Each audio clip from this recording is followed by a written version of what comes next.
A very warm welcome to all the Friends of Elephants.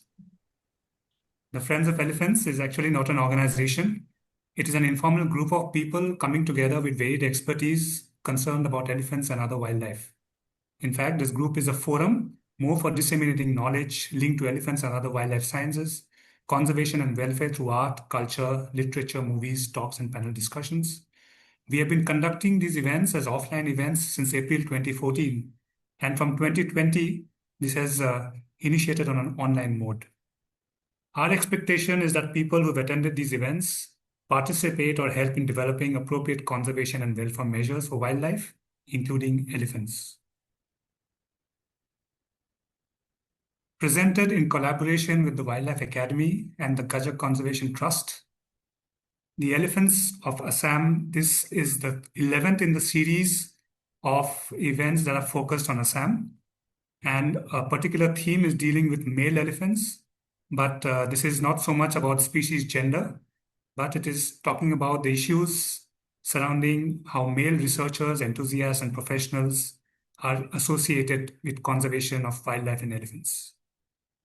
As you can see the schedule, so we have two very interesting talks, one by Mr. Sanatan Deka and then by Dr. Anupam Sarmah. This will be followed by a panel discussion where it will be joined by Dr. Narayan Sharma. Subsequently, there will be a Q&A session, which is moderated by Vedic Gupta. Greetings. So my name is Niraj Kakati. I've been a conservation professional with about close to 2 decades of experience across the government and NGO sectors. I've been associated with the Ashoka Trust for Research in Ecology and Environment, A3, with the Wildlife Institute of India, and now with WWF India as Deputy Team Leader in the Brahmaputra landscape based in Assam.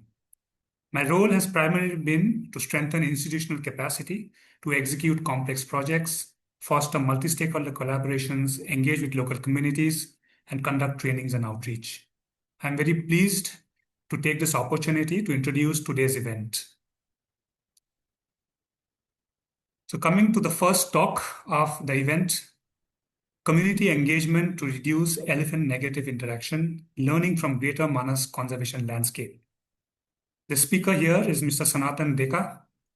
So Sanatan has been working with Wildlife Trust of India for the last 15 years, and now he heads the Greater Manas Recovery Project with the organization. He has largely contributed to the establishment of 2 new national parks in Assam.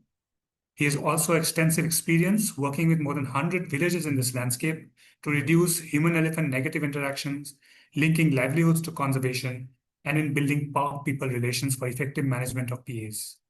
He has received various national and international awards, appreciation for his continuous and dedicated services to save the natural heritage of the country. Sanatan, very warm welcome. I invite you to please present your talk.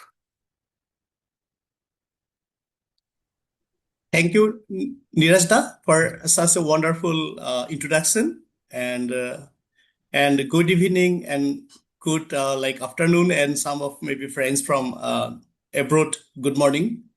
So basically, I will share with you all about a very interesting aspect, which is burning.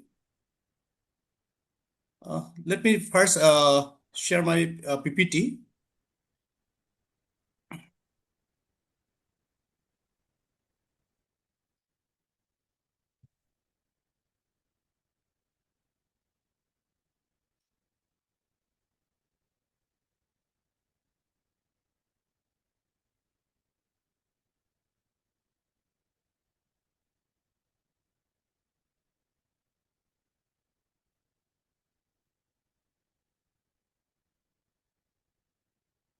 Is it coming? Yeah, we can see it, Sanatan. Yeah. Yes. You can just put it into full screen or slide yes, presentation. Yes. It is coming. Yeah. So on behalf of the Forest Department, WTI, and other stakeholders involved in entire Manas landscape, I would like to give some learnings, actually, what is happening in the landscape, what our experiences are, and how the situation of human-wildlife negative interaction was few years back, and compared to the number of individuals of elephant increasing in the landscape, and how it has positive or negative interactions with local communities in the entire landscape. So if we see Assam, I will confine to the activities that we have been working from Manas in the eastern part up to Sankush River of western side, having three protected areas, and including the first addition to Manas National Park, where we are working very, very closely with villagers and forest department and other stakeholders. So if we see the trend of population in Assam, so it is almost slightly increasing and almost stable population we have in the state of Assam. We have the current population is around 5,000, close to 6,000 individuals in the state.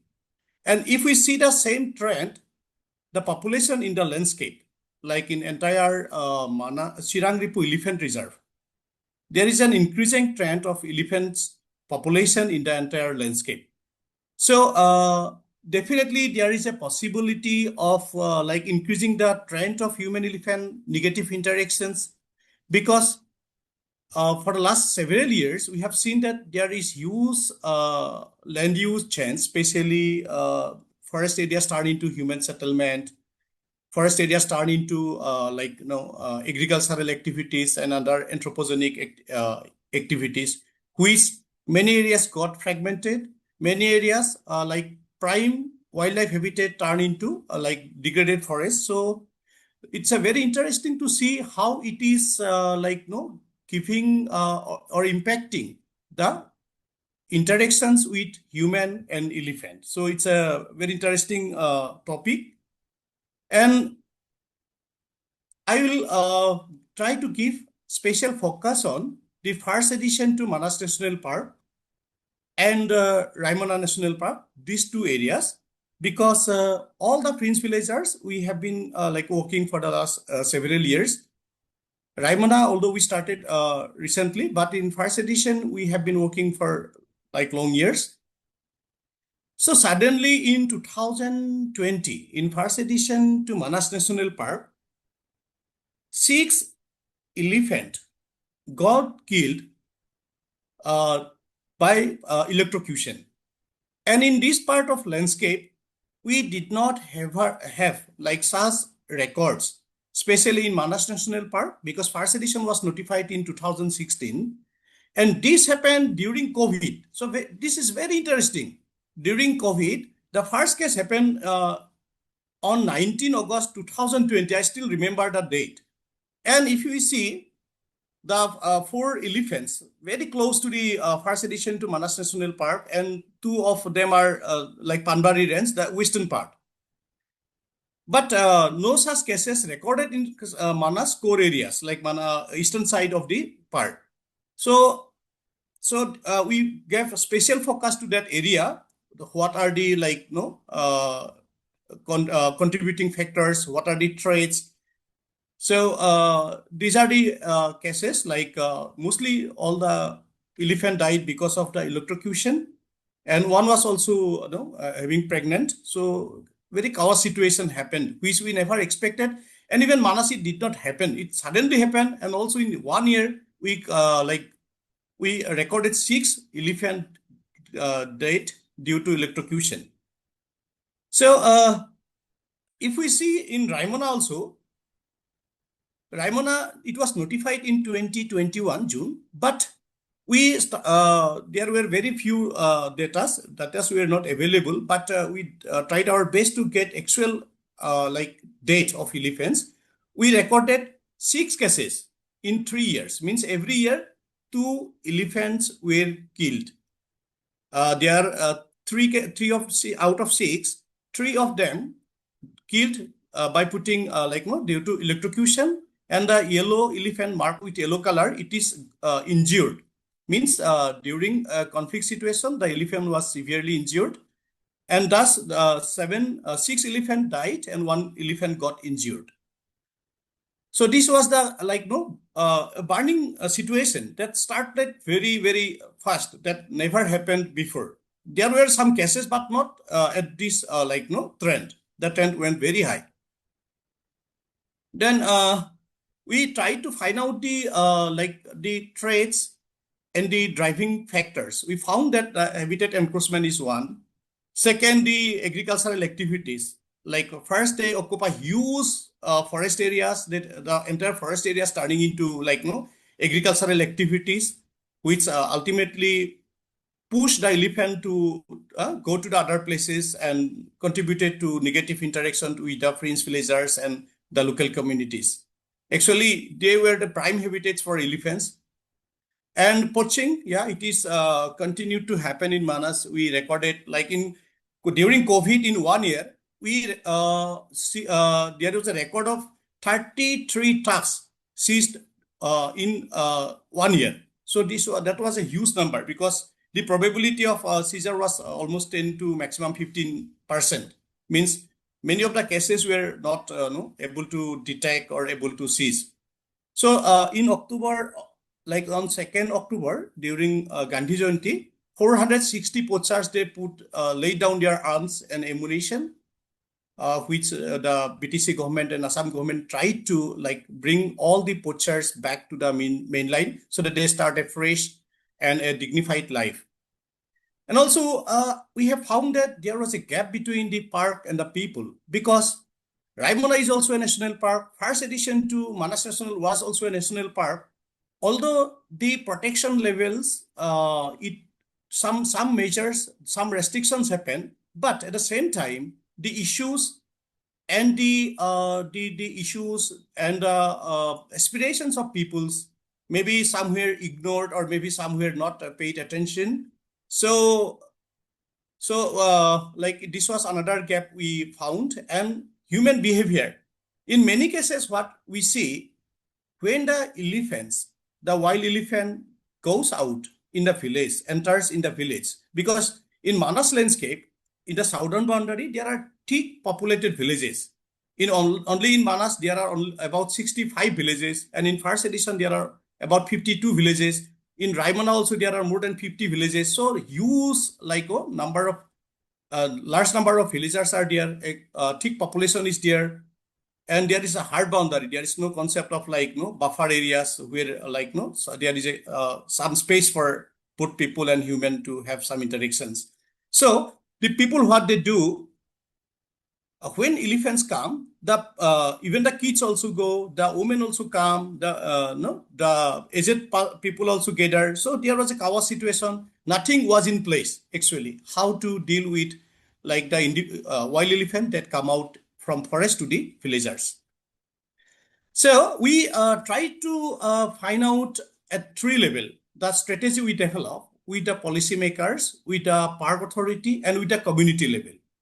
Like with the park at policymakers, we try to find out and plant for the short-term measures, also securing the elephant habitat for long-term measures. Also develop a strategy where we can build our relations, like ex gratia support. We can expedite the process so that the people, they feel that yes, the park authority and the concerned departments are with them in the critical situations. And with the park authority, what we try to do, build better park people relations, address the issues when there is a conflict or when there is a such ACC incidents. Immediately the department and other stakeholders, they respond to the situations, they meet the people, they try to understand their damage or loss or any injury. Then also try to make people understand that because it is when they live in a they inhabited in near protected areas, they are bound to some interactions. So we also try to make them understand the support from the government, how they can avail the support, whatever the system supports, like ex gratia support for any property loss, crop damage, or human injury or death. So at the same time, also enhance protection level so that the anthropogenic pressures over the prime habitat of elephant, it maintained. also to control the poaching so that the population of elephant maintained. And with a community level, we collected the secondary data like when the elephants mostly come out, at what seasons, what the damage they do, what kind of interactions they have with the elephant and villagers.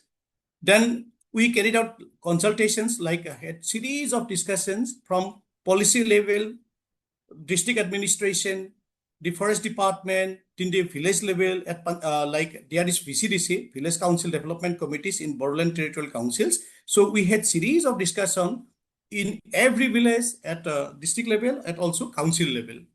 Then also carried out surveys to assess the elephant presence and movement, like in the fragmented habitat.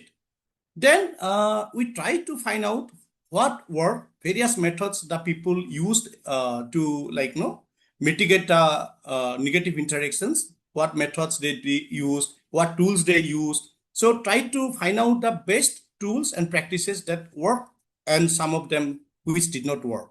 And finally, many villagers, they gave us the insight. Like some of them said concrete wall, some of them they said street lights. This is based on the discuss on interactions and primary data collection with the 52 villages around near the first edition to Manas. Many of them say, sir, lemon plantation may also help them. And flashlight, watchtower, and watch group, primary response teams. And many of them, about, if we say almost more than 60-70% people, they say, sir, solar fencing could be one good tool to reduce the negative interactions.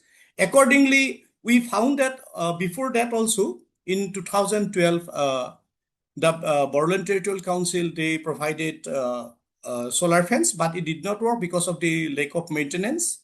And some villages, they continued, at least one or two villages, but the rest, they all damaged.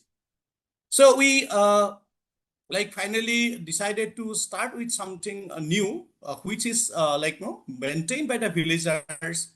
So before installation of any interventions, like the community managed solar fence, we formed the solar fence management committees in every village, then identified some of the youth so that they implement, they take part, and they buy in the entire process. Then also we train some people who can maintain the fence at the long run so that it is sustained, it maintains. And also at the same time, we equip those people and provided them all sorts of material support so that they can address the issues at the village level. And at the same time, the villagers, we try to create a corpus. Like if department or WTI or other organizations do not support, how they will maintain. So we try to have some sort of community contribution out of the affected villagers, and many of them, they have a small fund out of their contribution. And 2020 onwards, at the same time, this hanging solar fence was installed. Now it is in phase manner, we extended. There is now 17 kilometer of hanging solar fence, and 7 kilometer is single or double strand fence along the south boundary. The south boundary of first edition, the straight line is around 24 kilometer length. So out of the 24, 17 kilometer now, there is a functional hanging solar fence, which is maintained by 9 solar fence management committees. And almost 6,000 households are directly have an impact of this existing solar fence of 17 plus 7, 24 kilometers fence. So the committees, they sit in a period, like in monthly, all the solar fence committees, they have fence technicians, and the fence technicians, the committee, they make some monthly contribution and pay something to the fence technician so that his family also run. So this is totally done by the solar fence management committee. We do not have any control, only we assist them, we facilitate them. So creation of corpus fund, already many of the committees have some sort of fund so that they can immediately replace or repair or maintain the solar fence. And we can see the use like in the single strand fence also it is working. Also the hanging fence, both of them are working. But if we see the at the same time, we like to develop the institute to bring the park people relations to build a good relations. Uh, Parallelly, we work with the local communities. We form the eco development committees since 2020. We covered all the villages of first edition. We have now 22 eco development committees, and all the eco development committees. We had series of meeting with other agencies like district administration, also Krishi Vigyan Kendra, and agriculture department, veterinary department. So that many of the government programs are streamlined with the eco development committees, because all these villages, when we did the socioeconomic survey, we found that about 16% people, they critically depend on forest resources as a source of livelihood. And about 40-50% people, they go to collect seasonal vegetables or wild plant for consumption, not for sale. So there is a interaction, and the critically depend for households. The villagers say they had largely changed the prime habitat of elephants, because thousands of villages, they went inside. And in the weekly market, you will see hundreds of thellas, handful carts full of loaded fuel load for sale. So this happened just 4-5 years back. Now, if you go, you will not see a single handful cart taking out logs or fuel load from the park. Some of them they go, but head load, some very, very few. So this is a very positive change. Also, about 29% the land belonged to the villagers. Then it was left unused because it was damaged. The crops were damaged and by the elephants and other wild species. So those people, instead of using the land, they easily as a source of livelihood, they went inside the forest. Now those 29% land is also in use, because we encourage villagers to do lemon plantation, because it works because it is because of the low investment, and the villagers get very good earning also. Although there is a market problem also in peak time, the price goes down, but compared to the other crops, lemon is much better, because the maintenance is low. Also, the durability is very good, like 16-15 years. If you plant and maintain it, it goes up to 15-16 years. So this is a very good result we have seen. Now almost all these 24-kilometer stretch along the fence, you will see lemon plantation in between. So this is a view how the fence work.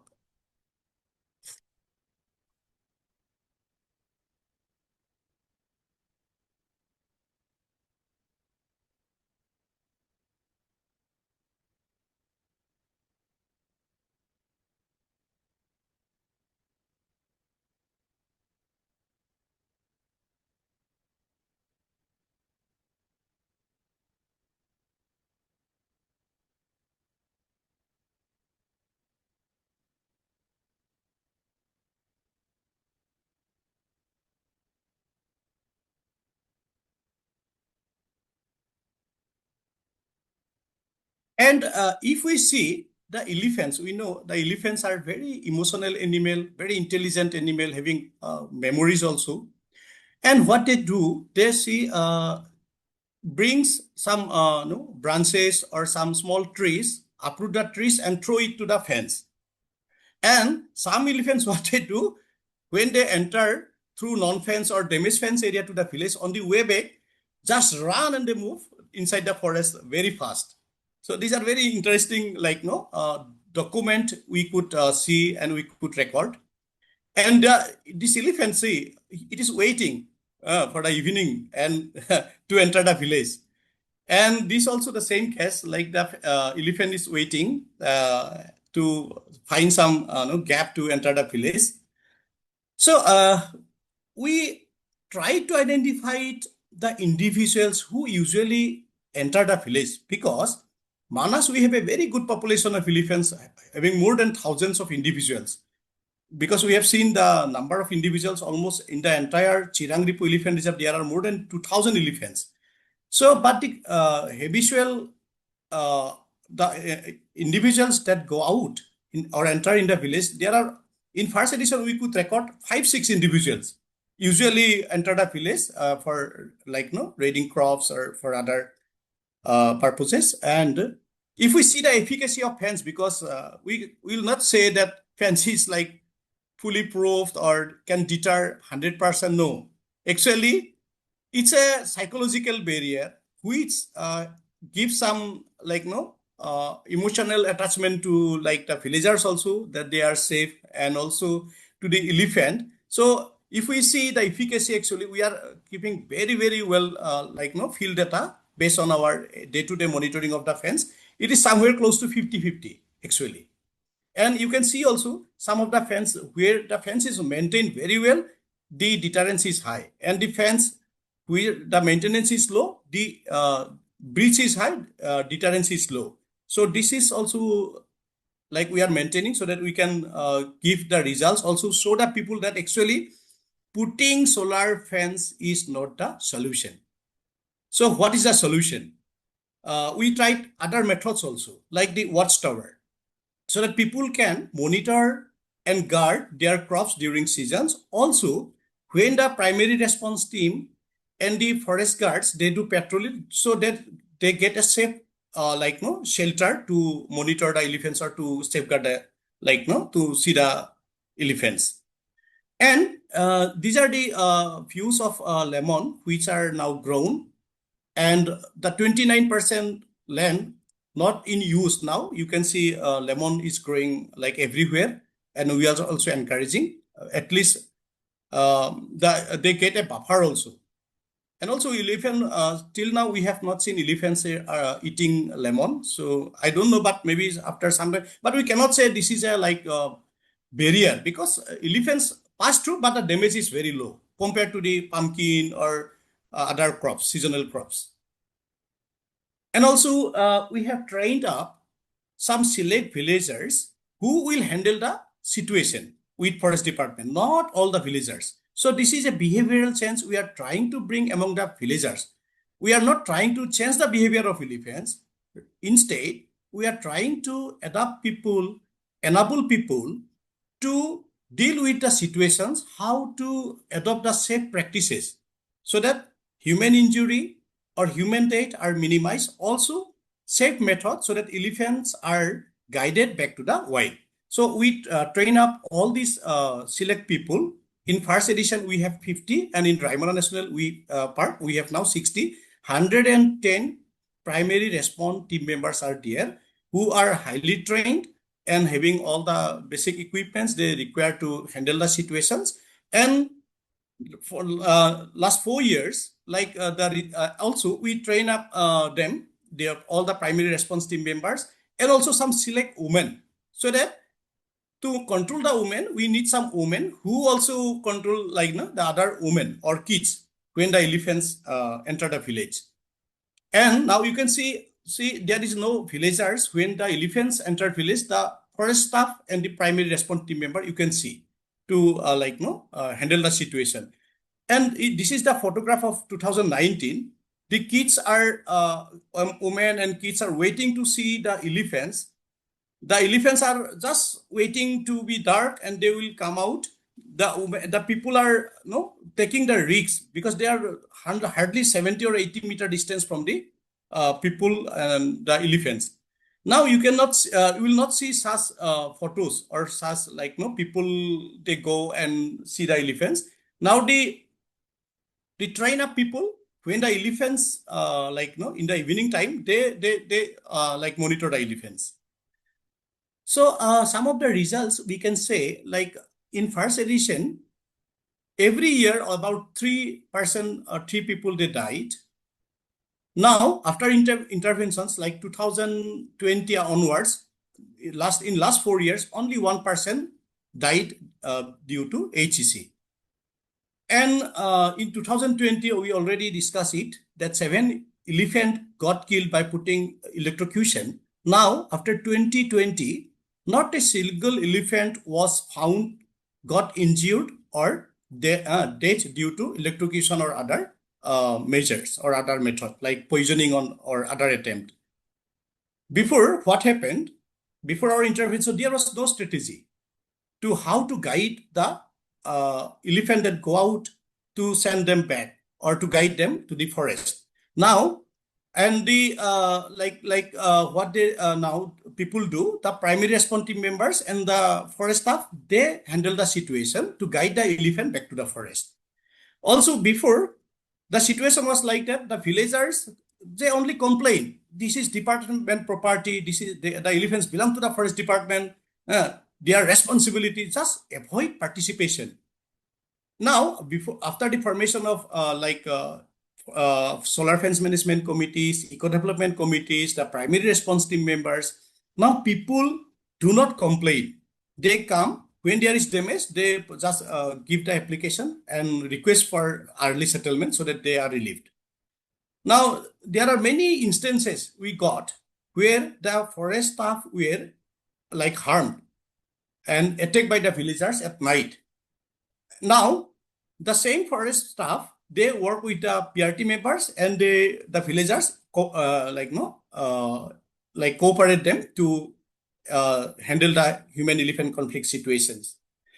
Before, like 30% of the land was not in use because of the damage done by the elephants and wild boar. Now you will see a lot of lemon plantations growing, and many people they used to go inside the forest for felling down trees, timbers, and firewood collection. All of them almost nil. So the same thing, like the 12 to 15% people, those who critically depend, now not a single person you will see, they depend on forest resources as a source of livelihood.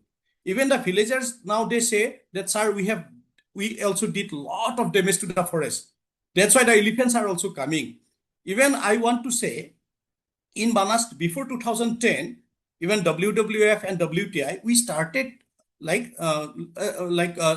strand fence to reduce the negative interactions. That time, like every month, every week, we saw somebody is injured, somebody was killed, and there is a chaos situation. But recently, after last 4-5 years, we have seen not a single person died. Last 2 months back, only one person died in Kahitoma area. So the number of negative interactions and the number of elephants usually came outside, it's drastically went down. Maybe because of the improvement of habitat in Manas, or maybe the good relations, because the solar fence along the south boundary, it is not also well maintained. So anyway, the result is that although we have a very good population in Manas, but the conflict compared to the other areas is very, very less. So now I'll try to give a picture. Like the left side, the Greater Manas from Manas National Park, which is in the middle, green yellow, and eastern side within the box.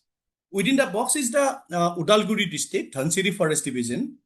A recent study, it shows that there are 221 human casualties only in 13 years. Means every year, about 17 casualties average per year, and also 96 elephant dead. And out of that, about 15% due to electrocution. This is a serious concern. And you can see the 2024 elephant estimation, Udalguri district, we have around 100 individuals. So we can see 100 individuals are recorded in 2024 estimation, and about 100, they died in last 13 years. So this is the scenario of the same landscape. Because if we see the reasons, even the suggestions also, the study done by WII and a group of researchers, so they also suggested institutional arrangement, multi-stakeholders platform, community engagement, enhanced skill and capacity building of the staff and the people, and innovative land use planning. But this study, we also seen the same result, because we are doing the same activities, which we have found very good result. And this same situation, like I would like to say, even in recently I went to Orissa. Even in Orissa also the elephant population is close to 2,100, but the conflict almost 80 people. There are 80 casualties, human casualties every year, which is really very high. But the number of elephant is very low compared to this landscape. The total population of Orissa and the total population of our Chirangripu elephant reserve almost same. But the conflict level, if we see, if we leave this side, eastern side, Manas, the conflict level actually is very, very low. So at the same time, always we with the policymakers, because all these measures, because of the solar fence, lemon, these are short-term measures. The elephant are intelligent. One day they will learn everything and they will breach, and the negative interaction may go high. Therefore, long term, we at the same time we are also planning for a long term with a vision Greater Manas to bring the western part of reserve forest to protected areas so that the ecological integrity and the protection is improved. And in 2016, the first addition to Manas National Park was notified, and this is like the Manas and 350, including 350, Manas National Park was extended to 850 square kilometer. Means it was notified the first addition to Manas National Park. Finally, it is a very big achievement to secure the like prime habitat of elephants also for other wildlife. And we did the survey in between, like the first edition in the below photo, you can see there is a huge gap that goes to Galepu of Bhutan, and there is huge like human settlement. But we did an extensive survey in 2018 and 19. We found that actually elephants are moving, irrespective of lot of challenges, lot of barriers. And we could see the movement of elephants like was high in monsoon season. So we had a series of like discussion with the policymakers, and in 2021 during COVID, peak COVID, the Raimana National Park was notified in June 2021, covering 422 square kilometer. This is a very, very big contribution in securing the prime habitat for elephant because it connects Buksa Tiger Reserve on the west of West Bengal. So again, so coming to the how it contributed to the landscape, like because Raimana on the north side there is Pipsu Wildlife Sanctuary, so it's a very good huge area that will give protection at landscape and transboundary level. And next, again, we try to have a series of discussion how we can save the middle area, like the Chirang Reserve and part of Manas Reserve, which is free from human settlement. So recently, in March 2025, 316.29 square kilometer was notified as Shikhna Johalau National Park. Shikhna was a name of Boru hero. Johalau means hero.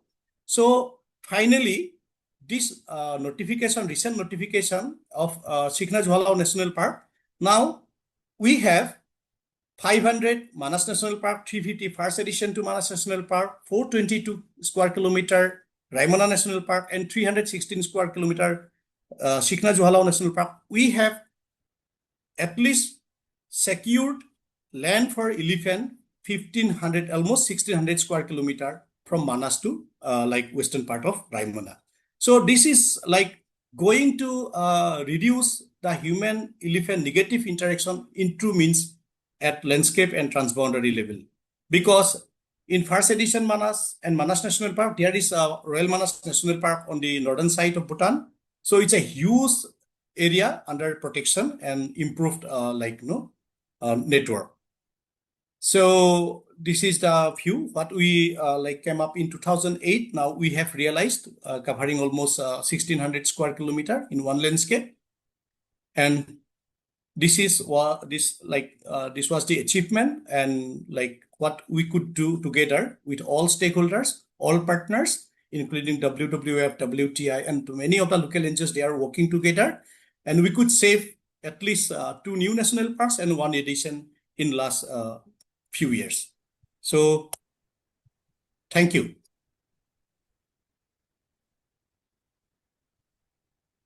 Thank you, Sanatan.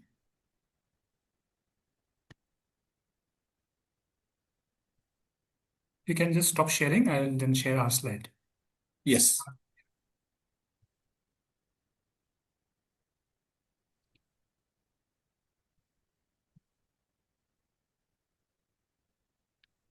I already. Yes, it's okay.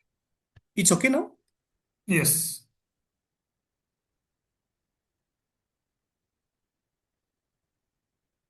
Okay, so thank you, Sanatan, for painting a very vivid picture of this greater Manas landscape, and also, sharing with us the spectrum of interventions that you and your organizations have taken to prevent negative human-elephant interactions. Thank you so much, Sanatan. Thank you. Thank you, Niraj and all the participants. Welcome. Okay, we go on to the next talk of this particular Friends of Elephant event. This deals with impacts of, investigation of the impacts of human-elephant conflict and the impacts of responses of various stakeholders, a case study from Assam. The speaker is Dr. Anupam Sarmah, a trained biologist and a veteran of, conservation in the Northeast India. He has been associated with WWF India since 2004 and involved in the conservation of large mammals, particularly elephant, rhino, tigers in Assam and Arunachal Pradesh. The focus of his works in the Brahmaputra landscape includes, human-wildlife conflict management, rhino range expansion, study on the ranging behavior of Asian elephants to radiotelemetry, securing and restoring ecological connectivities, restoration of habitats, monitoring, protection, and management of tigers in and beyond PAs, promoting community-led conservation models outside PA networks, and garnering community support for long-term conservation, particularly in Karbi Anglong and Dima Hasao area. So, Dr. Anupam Sarmah, please. Thank you for your talk. Thank you, Niraj. Very good evening to everyone. Let me share my screen.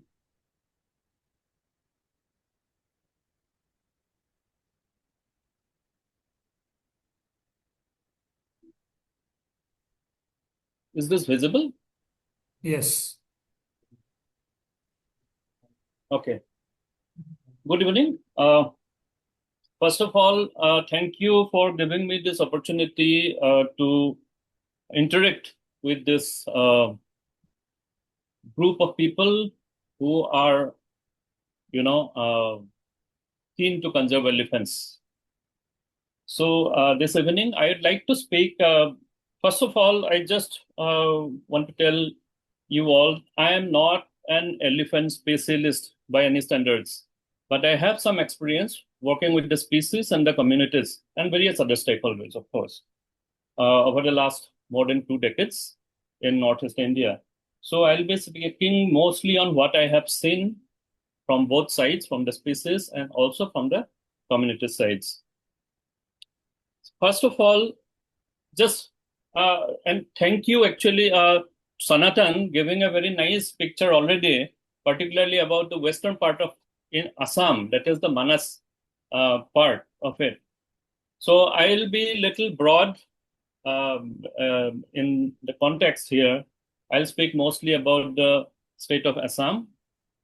And this is what the state, the forest of Assam actually looks like. There are almost, there are 8 national parks, almost, 18 wildlife sanctuaries. Sorry, the figure is wrong here. 18 wildlife sanctuaries. There are 5 elephant reserves and more than, 460 reserve forests, where actually out of this 460 plus reserve forests, 328 are actually reserve forests and 135 are the proposed reserve forests. There is a special category in India which is called proposed reserve forest, So there are 135 proposed reserve forests. And recently in Assam, the government of Assam is going to make out of 135, around 30 proposed reserve forests are going to be converted into reserve forests. So that is the good news, among many other bad news, in fact. So out of these, the forest cover, actually, more than 28,000 square kilometer is the total forest cover. And out of that, almost less than 20% is actually protected area. That is national parks or wildlife sanctuaries. Rest are all reserve forests. And talking about elephants, yes, we are very proud of this animal, but at the same time, there are issues. It's a big animal, they need larger space, and we are a country of 1.4 billion people. So there are all kinds of problems in all the elephant range states, including Assam. So in Assam, already Sanatan has informed you that there are 5828, the figure is 5828 as per the recent the estimation published by government of Assam. So I say nearly 6,000 elephants.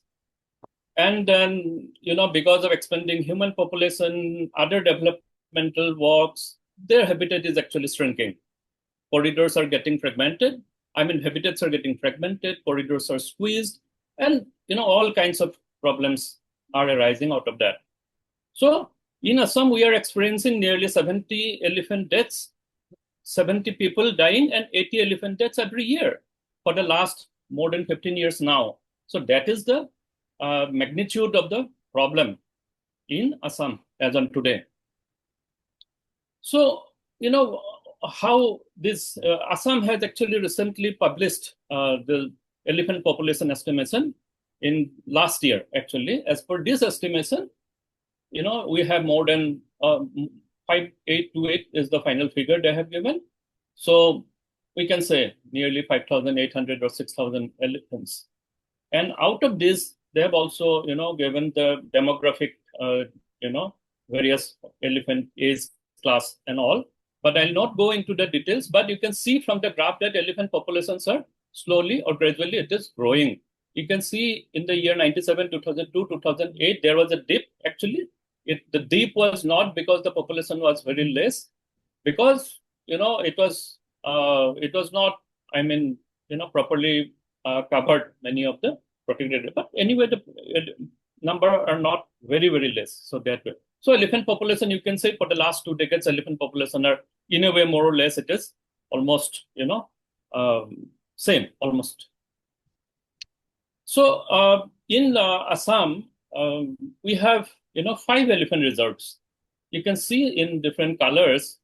There is one Chirangrepu Elephant Reserve, Sonitpur Elephant Reserves, Dihing Patkai in the north, in the east, then Kaziranga Karbi Anglong in the central part, and the Dhansiri Lungding central south. So these are the 5 different elephant reserves.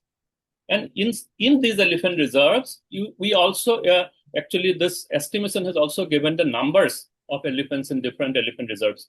So in total, within these elephant reserves, there are 4,777 is the number of elephants they have, recorded in the last year. And outside the elephant reserves, there are just, more than 1,050 elephants outside the elephant reserves. And these outside the elephant reserves, actually, they have recorded some, elephant ranges. So there are different elephant ranges, particularly 4 different elephant ranges has been recorded. One is, of course, you can see the Gwalpara elephant range and the Kholahat Bogaikhas elephant range. So these 2 elephant ranges, I don't know if my cursor is visible. These 2 elephant ranges are actually bordering Meghalaya. In the south, this is Meghalaya, and this Gwalpara and Kholahat Bogaikhas are the 2 elephant ranges. Then going to the east is the Kakoi, Dibru, Koilamuk, Kokilamuk elephant range. This is one elephant range. And there is another one, in south. In south, it is called Patharia Inner Line Elephant Range. So you can see this elephant range bordering the areas of Tripura and Manipur. But this particular part, south is western part, which is bordering Bangladesh, equally a potential area, but not many elephants are there. Only 3-4 elephants. There is a small group of 4 female elephants still surviving there, but in a very pathetic condition. So that is a different story. Maybe we can discuss this some other time. So this is how largely the elephant populations and their distributions in the state of Assam. And they have also recorded, you can see during this survey, they recorded how elephants were recorded. So you can see there is one Chirang Ripu, this is one Sonitpur Elephant Reserve, this is the Kaziranga, and this is the last one. That is this one, Dihing Patkai. So this is the Dihing Patkai block. So this is how the elephants are distributed in Assam now. So I'm just going to refer to another study, which is a very recent study done by WII, where actually they're looking at the habitat connectivity at the land use change that has taken place over the last, more than 20 years' time. And from this study, largely they're suggesting that in the north and northeast part of Assam, the forest is highly fragmented. You can see some very small patches of forest remaining.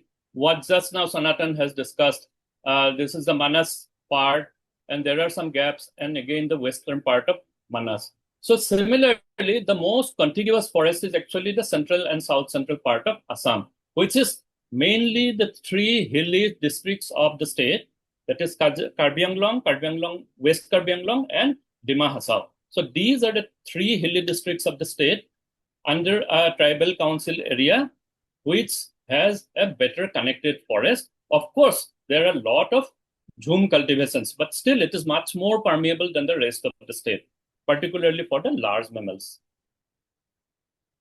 So coming back to the land use land cover change, Assam has a very, the worst record actually in terms of losing forest cover. You can see this is the central part of Assam. This is the Sonitpur Elephant Reserve.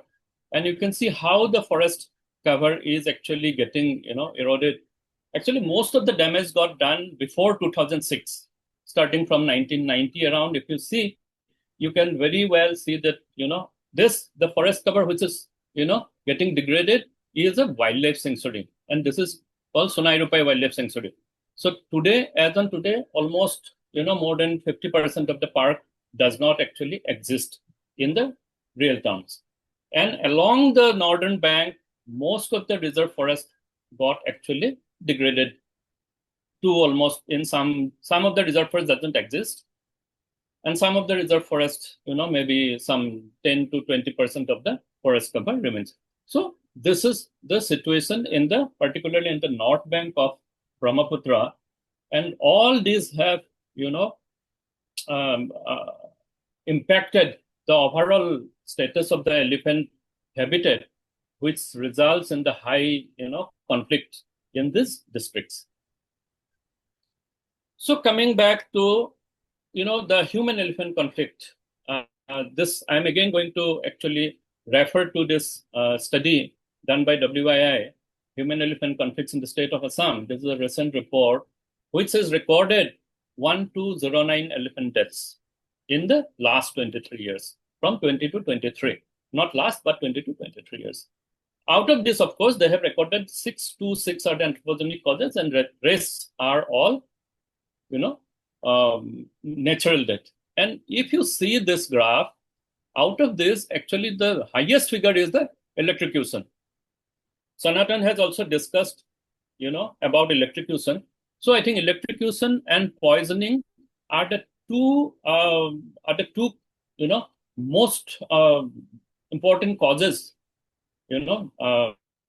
responsible for the elephant deaths in the state. And along with that, of course, the railway tracks, how elephants are getting killed in the railway tracks. So Assam is also not very different in that way. So a lot of accidents are also taking place. So I'll come to those in my coming slides. So when we try to look at the spatial distribution of this elephant mortality, then you can see, if you see this are basically, the hotspots. So the Nagaon territorial division in terms of forest cover, in terms of the forest divisions, Nagaon is the central part of the landscape. This is Nagaon, 76 deaths, elephant mortality. Sonitpur West, this was Sonitpur West, 71. Then Dhansiri, this is Dhansiri actually, this part, 48. Karbi Anglong, 47. This small part of Karbi Anglong is 47. Then Golaghat, this is Golaghat, 46, and Sibsagar, somewhere here, is 38. So, and if you see in terms of the districts it covered, so we did an analysis and we saw how the intensity of elephant mortality. Of course, this is a different time period from 2012 to 22, 10 years. So this is also gives more or less a similar picture.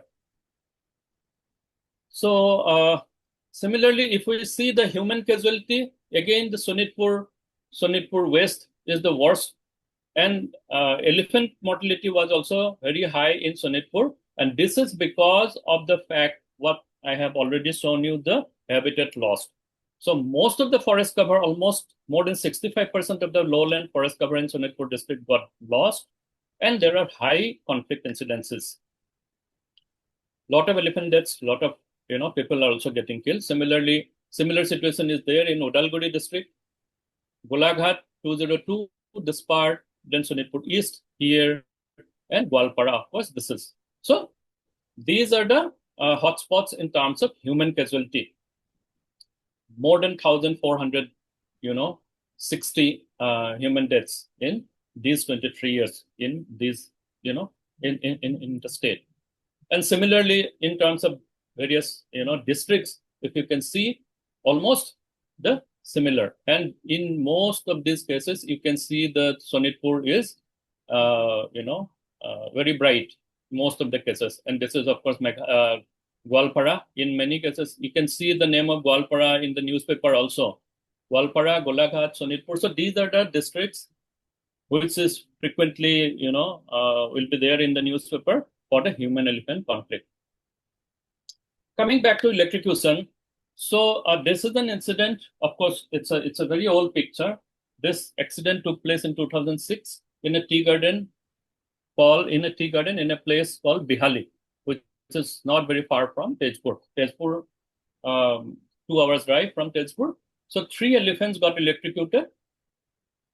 Very nice specimens, very excellent, healthy elephants, wild elephants got killed due to electrocution inside a tea garden because of a sagging power line. Okay, so this is just an example, but there are a lot of electrocution cases happening. And last year, in an RTI reply in an union ministry, he said during 2014 to 20, Assam topped the list with 90 dead, followed by Odisha, Tamil Nadu, Karnataka, Kerala. So I think this is the most important causes of human, particularly elephant deaths, when it comes to the human-elephant conflict. Because the moment the elephants are there in the human settlements, there is every possibility that they might get electrocuted. Anywhere and everywhere, there are a lot of power fences, there are a lot of power lines, there may be accidental electrocution, there may be purposeful electrocution. So all possibilities are there. And if you see the numbers of electrocution, so you can see there are accidental, there are illegal, and there are unspecified. So when this data I have got from the postmortem report. So the postmortem report will say it's it's not postmortem report, but the report filed by the Forest Department. Very rarely they will actually can ascertain that this is due to the accident. This is due to the purpose, the deliberate electrocution. You can see this yellow part is the deliberate electrocution. It is very difficult to prove the deliberate electrocution. Why? I'm telling you, because it is very easy to electrocute an elephant. You don't need, even from a battery also, elephant, can be killed. You can put a makeshift, fence, put the power line. When the elephant got killed, you just immediately dismantle everything, and so there will be no circumstantial evidence. So because of all these issues, there are it is very difficult to actually fix also, or to, apprehend people. There are many cases in Assam where, a forest department could not establish the, the reason, the culprit actually. So similarly, the another one, so I'm just trying to mention what, what is happening because of this electrocution. So forest department particularly, and the district administration in many cases, they are trying to make people aware because of the sagging line, ask people to, report if there is any power lines sagging, open or naked power lines, in their respective areas. So, and the forest department is also trying to, strengthen their monitoring and enforcement, particularly for the illegal power fences. In many places of Assam, there are, network of, illegal power fences. It's very dangerous. If you go to the interior of the areas, there are a lot of power fences, illegally constructed power fences. So this is one. And then, you will have to very strict law enforcement. If there is elephant get killed, you will have to, apprehend the culprit and take legal actions. So that part, of course, there are a lot of things to do, and of course the awareness. So this is also being undertaken by forest department and the district administration. So similarly, the poisoning is also happening in Assam. In many cases, in many places, it is done deliberately also, and in many places, accidental poisoning. How accidental?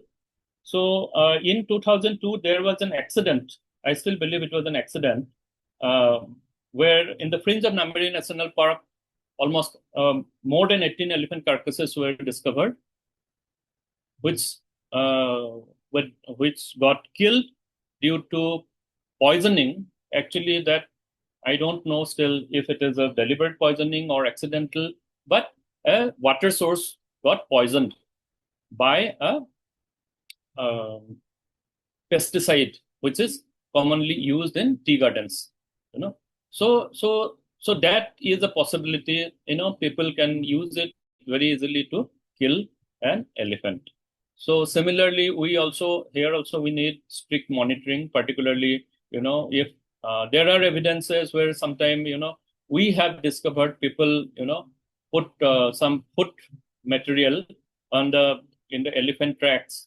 When those were sent to the forensic, it was found to be poisoned. So those incidences are also there. So one needs to be very careful, and use of pesticide, disposal of pesticide, particularly in tea gardens or in agriculture fields. So those things needs to be monitored. And of course, enforcement action should be taken if there is any malpractices. And then again, the awareness of the public, of the, the end users of all those chemicals, So those things are very much necessary. Then coming to the electrocution, which is a major concern in Assam today, we have seen, number of elephants got killed because of the electrocution. And there are specific areas actually in the state where electrocution is happening.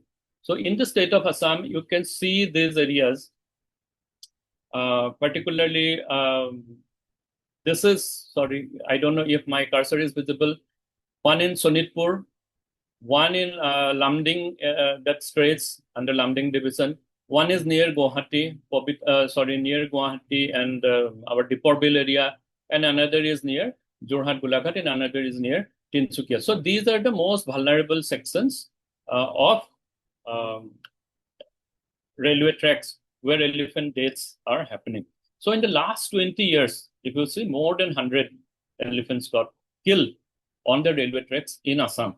And 50% of it are actually in these sections only. More than 50%, 50% of these elephants got killed in the last 10 years. So why these accidents are taking place? One is the steep embankment. What we have seen is the steep embankment. When there is steep embankment on both sides of the tracks, the elephants, kind of they got trapped. When the rail approaches, they can't escape. So they are bound to collide with the train. Secondly, when there is a steep curve, so the line of sight is not clear. So suddenly the elephants cannot, they can negotiate the rail and they collide. And also there are certain ecological factors like attractants, actually, like paddy or, any food materials, and if it's a garbage dump or water bodies, on the sides of the railway tracks, which attracts the elephants to cross the railway track. And in the process, there is a high possibility of getting hit by a moving train. So what is being done? So even WWF, we are also very closely working with the railways, the forest department, the railways, and WTI is also working big time with the railways, even in the UP also, and I'm sure in Assam also they started doing it. So basically, making people aware about it. The loco pilots who drives the train, they should be aware of the elephant, behavior, their biology, so that they can anticipate what, a possible encounter. So those things, we are training. There are trainings being organized for the loco pilots. There are continuous monitoring. There are joint patrolling with the railway and forest staffs every day. As we are talking, the people are actually monitoring on the railway tracks in certain vulnerable sections. This joint patrolling is always. It is every day it is happening. There are WhatsApp group, live information flowing. If there is any elephant sightings all throughout the tracks in Assam, there will be informations. There are 3 groups actually under 3 railway division in Assam. So informations are flowing. Live. So on the basis of that, they can take a decision. And for improving visibility also, there are, particularly by removing the wayside or the vegetation near the tracks needs to be cleared regularly. And also, actually, we experimented with, putting street lights in certain sections, and railway find it very useful. So railway might now think of actually putting street lights, some high, some tall specific street lights along the railway tracks to increase the visibility. So then reduce inclines in certain areas, elephants, just to facilitate their crossing, the inclines needs to be managed so that the elephants can easily cross if at all they want to. Then railway is doing, actually recently they have started a very interesting system. They call it, intrusion detection system. I'll just come to that in after this slide. So an overall general awareness of the people involved with the railways, starting from their officers, engineers, and the field staff, including the gangman who manages the railway tracks and the loco pilots. So this elephant intrusion detection system, IDS, they call it, Gaja Suraksha system. So it's basically the fiber optic cables they have actually put. This is not exclusively for detecting elephants. So this fiber optic cable is for the normal communication network, but it can also pick up detect the vibration of the elephant movement. So they are using it. They are using AI to. They have trained machine learning, and they can pick up they can identify that vibration as elephants, and that information gets transmitted to the relevant posts, be it to the station master or whoever in the locations, so that the situation can be managed. The train can be stopped, or the speed can be. Then another response mechanism, particularly from the community, as Sanatan has already mentioned, is the power fence. So power fence is something, I think, and if it is constructed, managed properly, it's a good tool to restrict elephant movement into a human habitation area.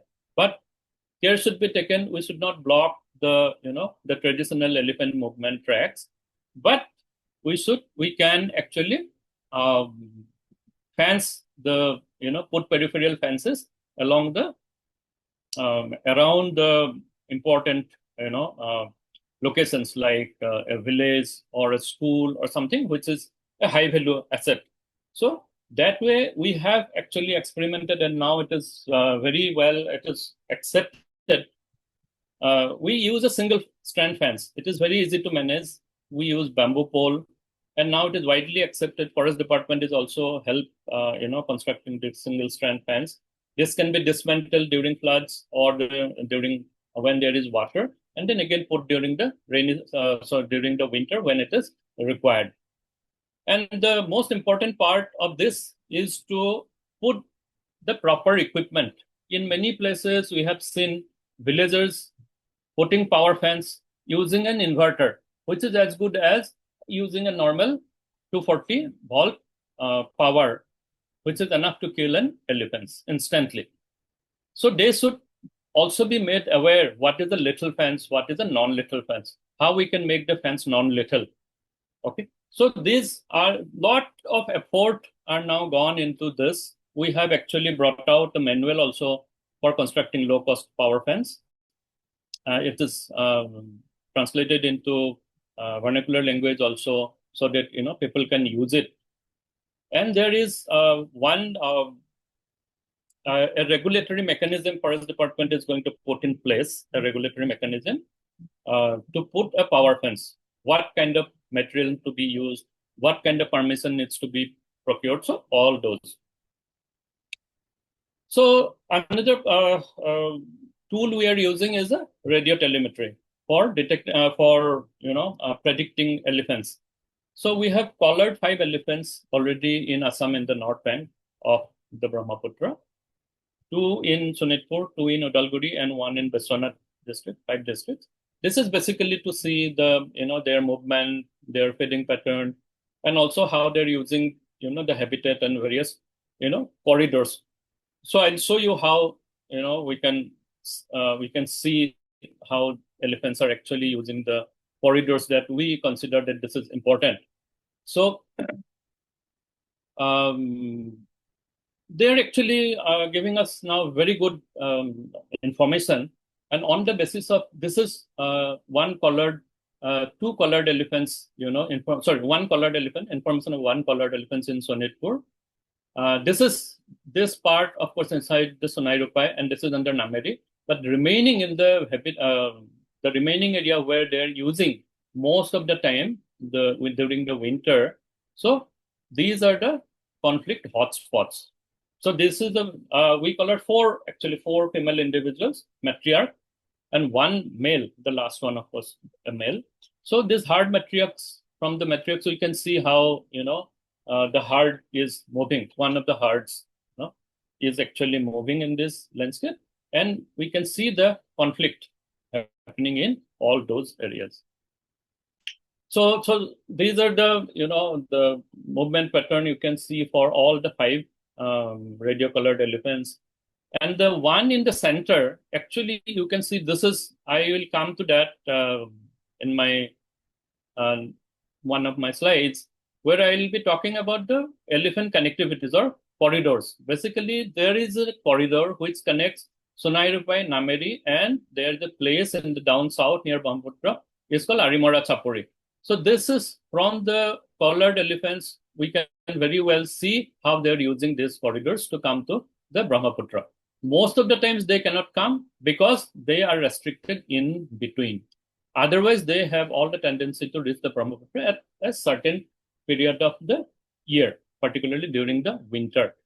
Otherwise, you can see the herd in the western part. This is near Manas, inside Manas Tiger Reserve, larger Manas Tiger Reserve. So here actually they're using they're actually visiting Bhutan very frequently. They're also visiting Bhutan. But interestingly, these elephant herds, there are 2 herds here in the central Assam. They're not going up in the Arunachal. We thought during the winter, actually elephants go to Arunachal, but they're not. They're not moving into Arunachal. They are going, but for a very short time, for a very short term and to the bordering areas. They are just following the political boundary. I don't know why. It's very interesting. And this is the one in the Biswanath district. This is, of course, a very small period of data, only 7-8 months of data is there. And these are these are almost 2 years data. So coming back to the working with the people. So as Sanatan has already informed, the lot of in the villages, they form some anti-depredation squads or a Hati Bandhu or, various other names. Someone calls RRT, Rapid Response Team. So these teams are basically loosely formed volunteer groups whom we work with. We, build their capacity in different ways. We train them, we help them, provide training, orientation, certain do's and don'ts, take them to villagers, make them, the champions, local champions, so that they can influence the local villagers, then organizing, awareness programs, street plays, film shows, and posters, whatever way. I mean, we take all opportunity to talk elephants, with the communities, so that, there is a very, I would say there is a good relation between, why we need elephants, So, and elephants are not, they are not our, what I would say. So what are the different benefits, from elephants? So all, we try to make people understand. And then also, of course, how they can prevent elephants entering their villages using some very low cost measures like chili, then topical leaves, which are readily available with the villagers. So we also, train them on how to use all these materials in the villages. Then there is another contentious issue is the ex gratia or the compensation when there is a loss of life or property because of human-elephant conflict. As in today, the compensation in Assam, the amount is relatively very less compared to the other states. The process taken is also very long. It is not transparent. So there are issues. So we are trying to work with various stakeholders, trying to work with the government. Government is also trying to, improve the overall process. They have already done or have already made certain changes. They have recently revised the ex gratia rate also, but there are a lot more things to do. So we are also proposing an app-based, transparent, methods for applying. In some of the states in the country has already adopted these things. In Assam, they are yet to be. But this is what, one can do. This will make the process simpler. This will make the process, transparent and easy, less paperwork and an efficient system. So I'm sure the Forest Department of Assam is, going to, start something like this very soon. So then also, we have brought out some manuals for, human-elephant conflict management for different stakeholders. It could be the Forest Department, it could be Forest Department field staff, it could be Forest Department officials, it could be a person from the Electricity Department, for enforcement agency like police, for a common villagers, for members of RRT. So for different stakeholder groups, there are ways and there are roles, how you can help manage human-elephant conflict in different situations. So these field manuals gives the details of all these things. This is a little bulky book, but then, it's very useful.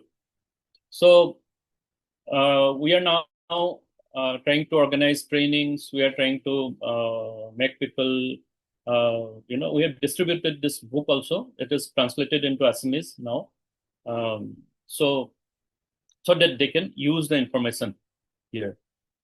Then, of course, coming back to the elephant habitat, in Karbi Anglong, if you remember one of my slides where I told that, the the relatively good habitat, non-fragmented habitat, remaining habitat is in the south central part of Assam. So this is what this Karbi Anglong and Dimahasa part, where more than 80% of the land belongs to the community. I mean, they are the custodians of the land. So there we are trying to work with the communities to help conserve the larger habitat of the region. So we are supporting the forest department there. There is, and particularly for protecting wildlife and human-wildlife conflict management, supporting with training, equipment, then with working with the local communities for, with training and equipment, whatever is required to manage conflict locally. There are also a lot of conflicts, not only with elephants, with other herbivores or carnivores also, but so we are trying to work with them. Then basically we are working with the communities there to help them conserve their community conserved areas, because already there is a movement in Karbi Anglong also that people have come up and declared some of their land belong to their particular community or the clans as a community conserved areas, where they have set aside certain areas for conservation.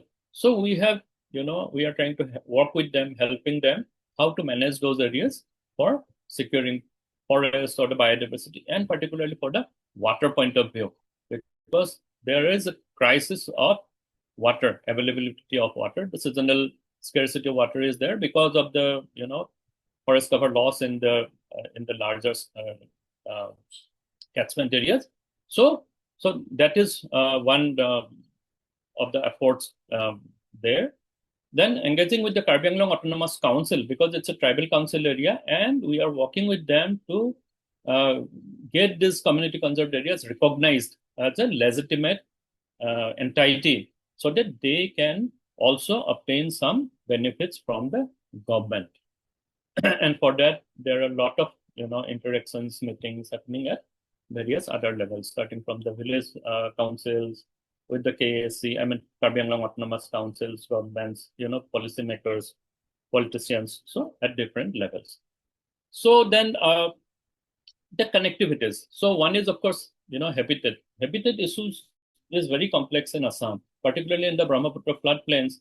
There are a lot of issues related to habitat. The grasslands are getting, I won't say it is getting degraded, but it is getting converted into woodlands. It's a process of natural successions. So there are challenges of, similarly, there are challenges of erosion also in the river Brahmaputra. If you see, this is an example. In the Kaziranga National Park, in the north of Kaziranga, there are a lot of actually erosions happening. And at the same time, along the south bank, there is a road going. There is a highway going, which is the lifeline of the state. So government cannot, say no to this road. Instead, they are actually now building, maybe, many of you are aware that this particular section of around 80 kilometer sections is going to be a elevated corridor. So, there are, this is going to happen very soon. I think the final project report has also been approved, and then, whatever from our side, from a lot of other organizations are involved. WTI is involved, WWF is involved, and the WII is the main authority there, who has actually, given all the instructions, all the, what needs to be followed, what kind of safeguards needs to be adopted. So these things are now happening. Similarly, talking about another corridor, which is, I already mentioned, connecting Sonairupai, and then Nameri, and connecting to the Harimara Chapori. So all this is a this is a corridor where you can see in the middle there is a bottleneck. So elephants coming from Sonairupai or Harimara Chapori at a particular time of the year, they tend to reach to the river Brahmaputra. When they reach this point, because this is the point where the highway has crossed, highway is crossing at this point. So there are a lot of developmental activities around these places near the town of Tezpur. So I don't know if this corridor will be there, if this connectivity will be there in the next 10 years, but this is under threat now. Like what now we are seeing in Kaziranga that there is an, elevated road coming up. Maybe at some point of time, we'll also have to think of, elevated roads in various parts of the state to make the, elephant or the, connectivities, critical connectivities, maintain the critical connectivities. And most of these actually corridors come under this. This is a tea garden, large patch of tea gardens. There are a number of tea gardens. And, there are some revenue lands also. So this is one area what Sanatan has just, presented. If you remember, if you can remember that slide, between the first edition of Manas National Park and the Chiknajala and Raimona, there was a small portion which was a degraded park. So I want to bring your attention to this place now. So this is an area where Sanatan also showed a grid-based survey where he told that there are elephant, presence in some of these blocks. So that study was, I think, a few years old. So we have revisited the place this year, and we have seen that, this fragmentation has actually worsened. There are only few places where elephants are still crossing. And many of you probably know that Gelefu in the Bhutan, this is Bhutan part. So Gelefu is going to be a huge city now. There are Indian investments. So it is the mindful city. They call it mindful city, Gelefu. This is mega city they are planning. And I'm very sure there will be a lot of collateral developmental activities in the Assam part as well. And already the forest in the Bhutan part got disconnected. And only in this, if you see in the map in the right-hand side, so this is how this only railway line, which is being planned from Assam to Gelefu. This is the railway track. So almost parallelly, there are this, the existing road network, which is going to be widened in the near future, in the months to come. So I don't know how all these things will ultimately, shape the elephant movement. Already the forest gone. Whatever, elephants, the patches of forest or the remaining paddy fields. I came from there last week and I saw, people will hardly get to know that this is a reserve forest. Actually, this is the entire space used to be a reserve forest. This is under the Tiger Reserve, but all kinds of developmental activities are going inside this place with no restriction, unfortunately. So this is the road this is the railway track being planned. Roads are already there, which is going to be widened. So we are already working with the government of Assam, with the forest department, to bring in the mitigation measures. So I hope whatever mitigation or the safeguards needs to be adopted, because I know this is a strategic importance. It has strategic importance. It is connected to a destination in Bhutan. So this will not be compromised. But whatever safeguards can be adopted, those needs to be adopted here as well. So these are the two places which needs to be basically secured. Then there are a lot of forests degraded inside the protected areas. This is inside the picture from a national park, inside Manas National Park. So there are manual clearing of, invasive species. And there are also a lot of simuls coming up, you can see. So debarking, we are using debarking to just an experimental basis, because this is a very time-consuming, very labor-intensive, very expensive management option. But this works. But I don't know how much, if at all, this can be adopted actually to manage simul plantation. So these are some of the experiments that we are taking place, and Forest Department is also undertaking all this. So just before closing my presentation, I want to highlight two things. One is, of course, the government of both Assam and Arunachal is now talking about a comprehensive HSC management plan at the state level. So we are helping the government of Arunachal Pradesh for developing this, and government of Assam is also developing it with the help of other institutes. So basically, these state-level human-elephant conflict management plan will have the provisions of RRT, that is the rapid response teams will be there. Then habitat management, then efforts to maintain all these critical connectivities. Then training and equipment, particularly for the these teams, RRTs, and the communities. And in Assam, actually, government of Assam is going to start a scheme called Gaja, where by which they will actually support all these community volunteer groups, community volunteer groups with equipment, with whatever remunerations is possible. Yeah. So this is what government is also planning. But now it is going to be I hope it is going to be much more systematic rather than ad hoc. What is happening now, it's very ad hoc. There is no proper plan. But I hope in the coming days, there will be much more systematic and effort from the government end also. And there is coming to the habitat. Now, we all know that habitat is, we are losing the wildlife habitat in the state, and for that matter, everywhere. So in Assam, I have seen, couple of efforts by various community groups to grow paddy in the vicinity of forest. I'm not going to say it is good or bad. I'm leaving it to you. Do you support growing paddy in the vicinity of forest to feed elephants?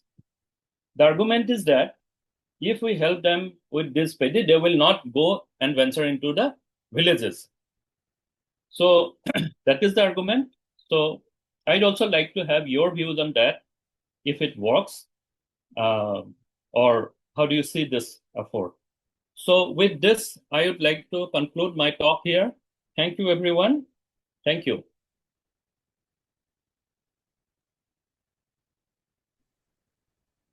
Thank you very much, Dr. Anupam Sarmah, for this very detailed evidence-based insights on elephant conservation and conflict status in Assam.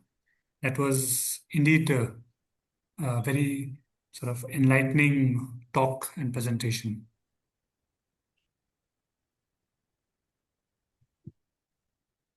Thank you, Niraj. Yeah, welcome.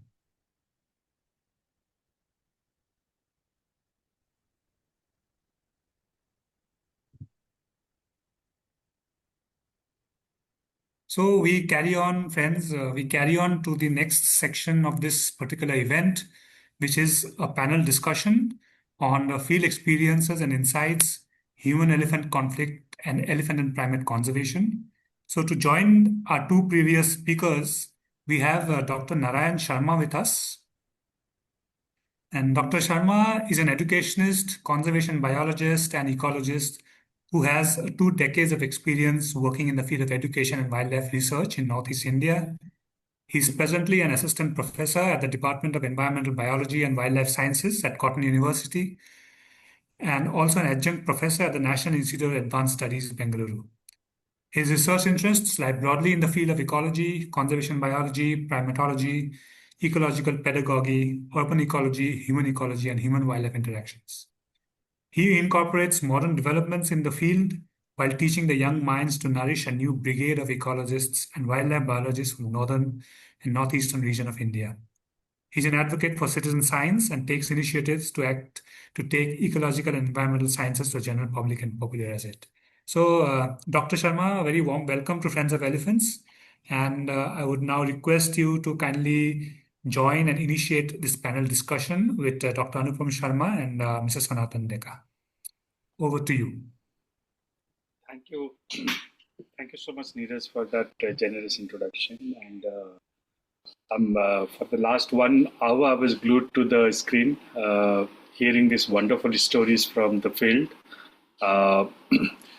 and learning so much from what both of these 2 stalwarts are doing in the field.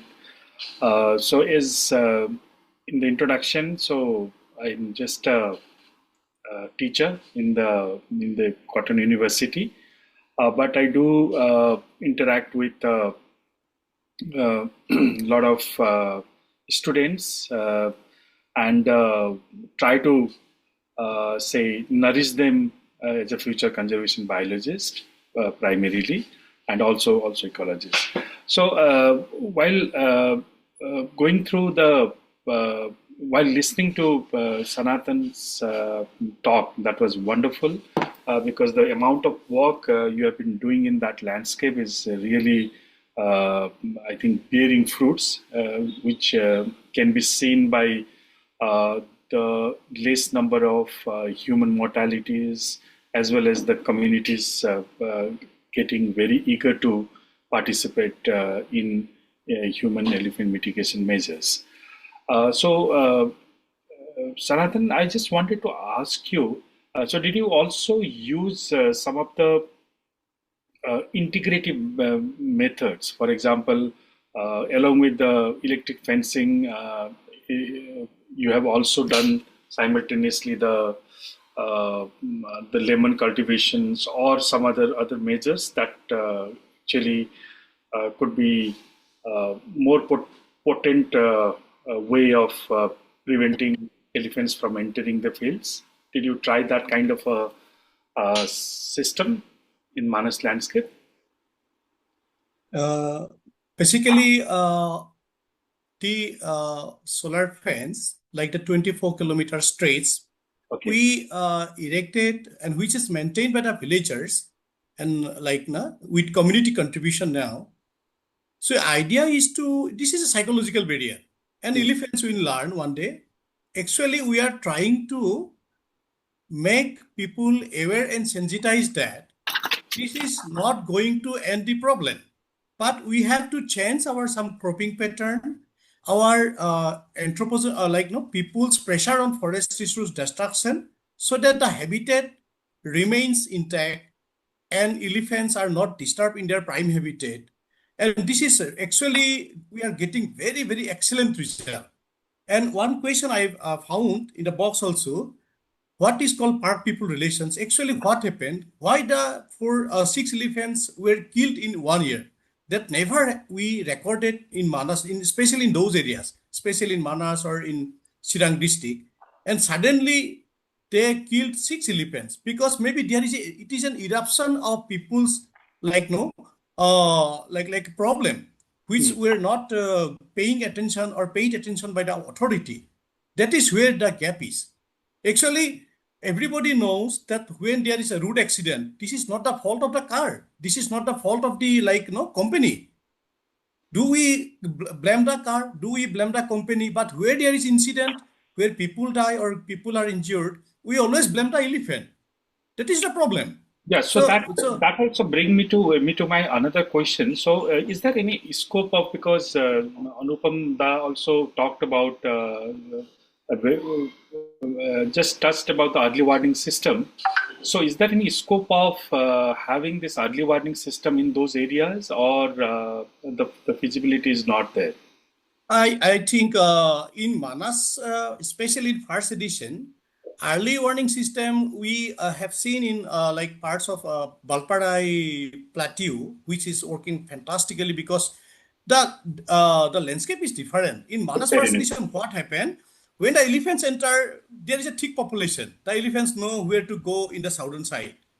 So maybe the early warning system in Manas landscape, it will bring more actually problem. We discussed a lot. Yes. Okay. And also, sir, as you asked, we are encouraging people to slightly change in cropping pattern. We brought all the scientists from KVK.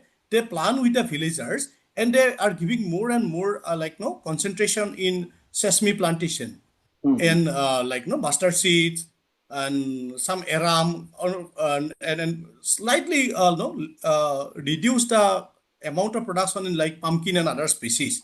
And lemon is growing, sir, because lemon and chili, although we don't have hard results, but the good thing is that the elephants, the people get a buffer. When the elephants enter, there is less damage because lemon is very less damage. Also, in between lemon, they're producing chili, ginger, turmeric. These are the species. We have found some actually good results. That's why you can see the scenario of 2020 where we did the forest survey, like no, a forest part use survey also.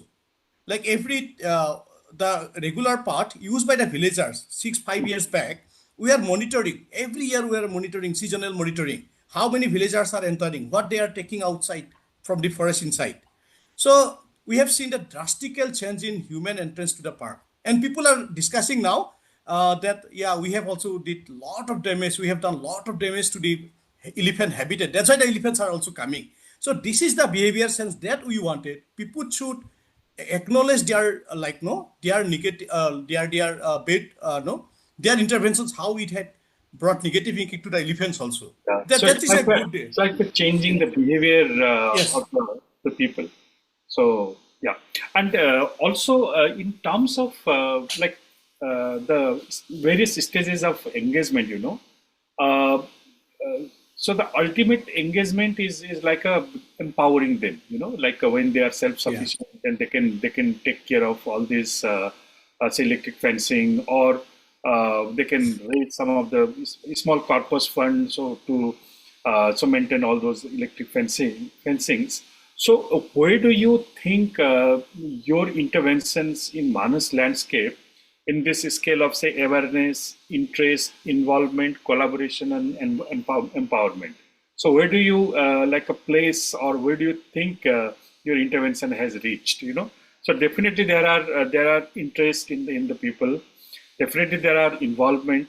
People are involving. As you showed that there are a lot of say solar fencing managing committee, I think. So those are there. So what would be your strategy? So are you going to be, say, hand-holding them for a longer time, or is there any time frame where you'll say, okay, so now we have reached a stage where the community can take initiative, and then you can just exit from that area. So do you have that kind of a strategy? Sir, yeah, we have very clear strategy on that, because even as Dr. Anupam Das also said, that solar fence is not the ultimate tool. It's a good tool if it is maintained well, and it is erected in such critical situations which elephants like prime habitats are not blocked. And we consider all those things. And the other thing we have seen that the forest department, especially by the like contractors, because the many villagers go approach the policy makers, and policymakers also putting fences in different parts, like which is now bringing chaos situation. We have to have a very clear plan actually where not to put fence. When we put fence where it's not supposed to be put, it will bring or shift the problem to other new areas, because you cannot stop elephant to move from place to place. We are just putting some psychological barrier where there is a thick population, and there is no like any kind of disturbing their habitat connectivity or their natural movements. So this is one concern. And sir, as you have said, now we are trying to actually realize people that this is not a problem of forest department. This is all our problem. This is our heritage animal. So we have a say, we have responsibilities to give equal respect to human life, also elephants. Then only the problem will be solved. And that is the change we want, so that they consider, and you will surprised to see that many people, they tell us, sir, this year the elephants are not coming to eat our jackfruits. They actually keep jackfruits for elephants also. So that is the emotional attachment we want to keep, we want to maintain by our villagers. Let the elephant come also. When the elephant do not come, they are unhappy. When the elephants come, they are happy, unhappy. It's a mixed reaction. And actually, sir, we want this to continue. Then only the relationship will remain, because there is not any interventions or tools has been developed which can stop elephants. They have been here on this earth for last 60 million years. And who are we to teach them where to go? Because they are very intelligent animal. I'm not an elephant expert, but going through the research and all, I can say we are not we cannot like just elephants actually. Completely agree. And some of the contrasting things that I have seen, that in some part near Guwahati, people are chopping down all those jackfruit trees because elephants are coming because of the jackfruit. So They said we do not want elephant in our village. So that kind of things are also there, and this communities I think that's one of the important lesson that we need to learn is that no two communities are similar, in the landscape. So you must have like a site specific strategies to tackle this. And one more thing, just I wanted to ask you, when you do this kind of preventive measures like electric fencing or the lemons. So, are there any other collateral damages to other wildlife who are not able to enter, or who are relatively so harmless? So, are you unintentionally also stopping their movement in those places? Any? Sir, we take very good care of all these aspects, especially the deer, because the deer at night, many of them they come like the leopards or other small carnivores and herbivores. They used to come at the night time also, no? Okay. And so the fence is like 3 feet, 3 feet higher, so that the smaller herbivores or the other species, they can move easily. And so far we have not seen any like negative results that fence has done, because and also we make people understand that this is the one tool we are getting some results. If we are not able to maintain, there is nothing to solve or mitigate the problem. So anyway, this is the last tool. Let us maintain it. At least 60-70% are like safe. We cannot say 100%. It is not going to happen. And if we say 100%, that is wrong, because we extensively monitoring the fence, extensively. Yeah. And I think it's extremely important, because I have seen most of the electric fencing. Even you said that due to the lack of maintenance, some of these fencings are not working. I think bottleneck is there. The erecting is very easy. To erecting yes. is very easy, but maintaining it and sustaining it in a long run, where the community take pride in or take responsibility of maintaining and taking care of those things. I think this is where the real success lies. Because I think among all the strategies, the electric fencing still is a very effective way of mitigating the elephant's movement. Also, sir, we can see the engagement of people, na? Yes. That is where the parks and people relations are. Exactly. Now they are considering this is our problem also. We have some responsibilities to save the species and to save our life and livelihood and properties. So I think, so that's I think is the success, the indicator. So where people start taking ownership of the animal, ownership of their forest, So what you said, that they have already said that we have destroyed or we have degraded the forest, elephant forest. So I think these are the awakening. I think that will go in like a long run in elephant conservation in that landscape. So this is really, really heartening to know. Thank you so much. So I now come to Anupam Da. Anupam Da, you talk about the connectivity. So there are two types of connectivity. So one is structural, where we equate so any habitat or any forest as this is the elephant, definitely use it. And then there is a functional connectivity, which actually an elephant use it. So in your radio telemetry studies, so did you find that elephants are they are kind of not following the traditional connectivity thing of the structural connectivity and using some of the routes which you never thought of, that they're using it? Yeah, Dr. Narayan, actually we thought that is what is going to happen, We thought, let us see, where, they go. Surprisingly, they don't go anywhere. So I don't have the slides ready to show you, but they actually follow the functional connectivity, you can say, So we have seen them following strictly the most permeable part of the landscape. So they use mostly the tea gardens, and they mostly use the riverine sections, stretches. Particularly whenever they try. I mentioned about the Deosri corridor in the western part of Assam, in between the first edition and Siknajola. So there also they take the route through the water, through the river, because you have seen in Assam all this, the rivers, particularly in the Bhabar zones, has a huge riverbed. Yes. It's a very spread out riverbeds. So mostly the elephants, particularly, and for that matter, even tiger, they use these river stretches to use. They use it for coming from position space A to B most of the times. So I have seen the same thing in the eastern part of Assam also, where we have collared elephants. We have very good, very conclusive evidence now that they use the riverine sections. And surprisingly, we initially thought that they randomly go to any of the, they'll end up in a paddy field. They don't. Yeah, they don't. Yeah. They just use the tea gardens as their base. They stay there in the night, and they will just go out to a limited area in the next morning or the next daytime or the evening.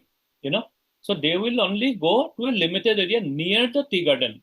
They will not randomly go and 15 kilometers, 10 kilometers and go and raid the crop in some random villages. They don't. So they strictly follow a pattern. And that is this actually collared elephant. The information that we have got is actually going to help us to actually, to plan our initiatives.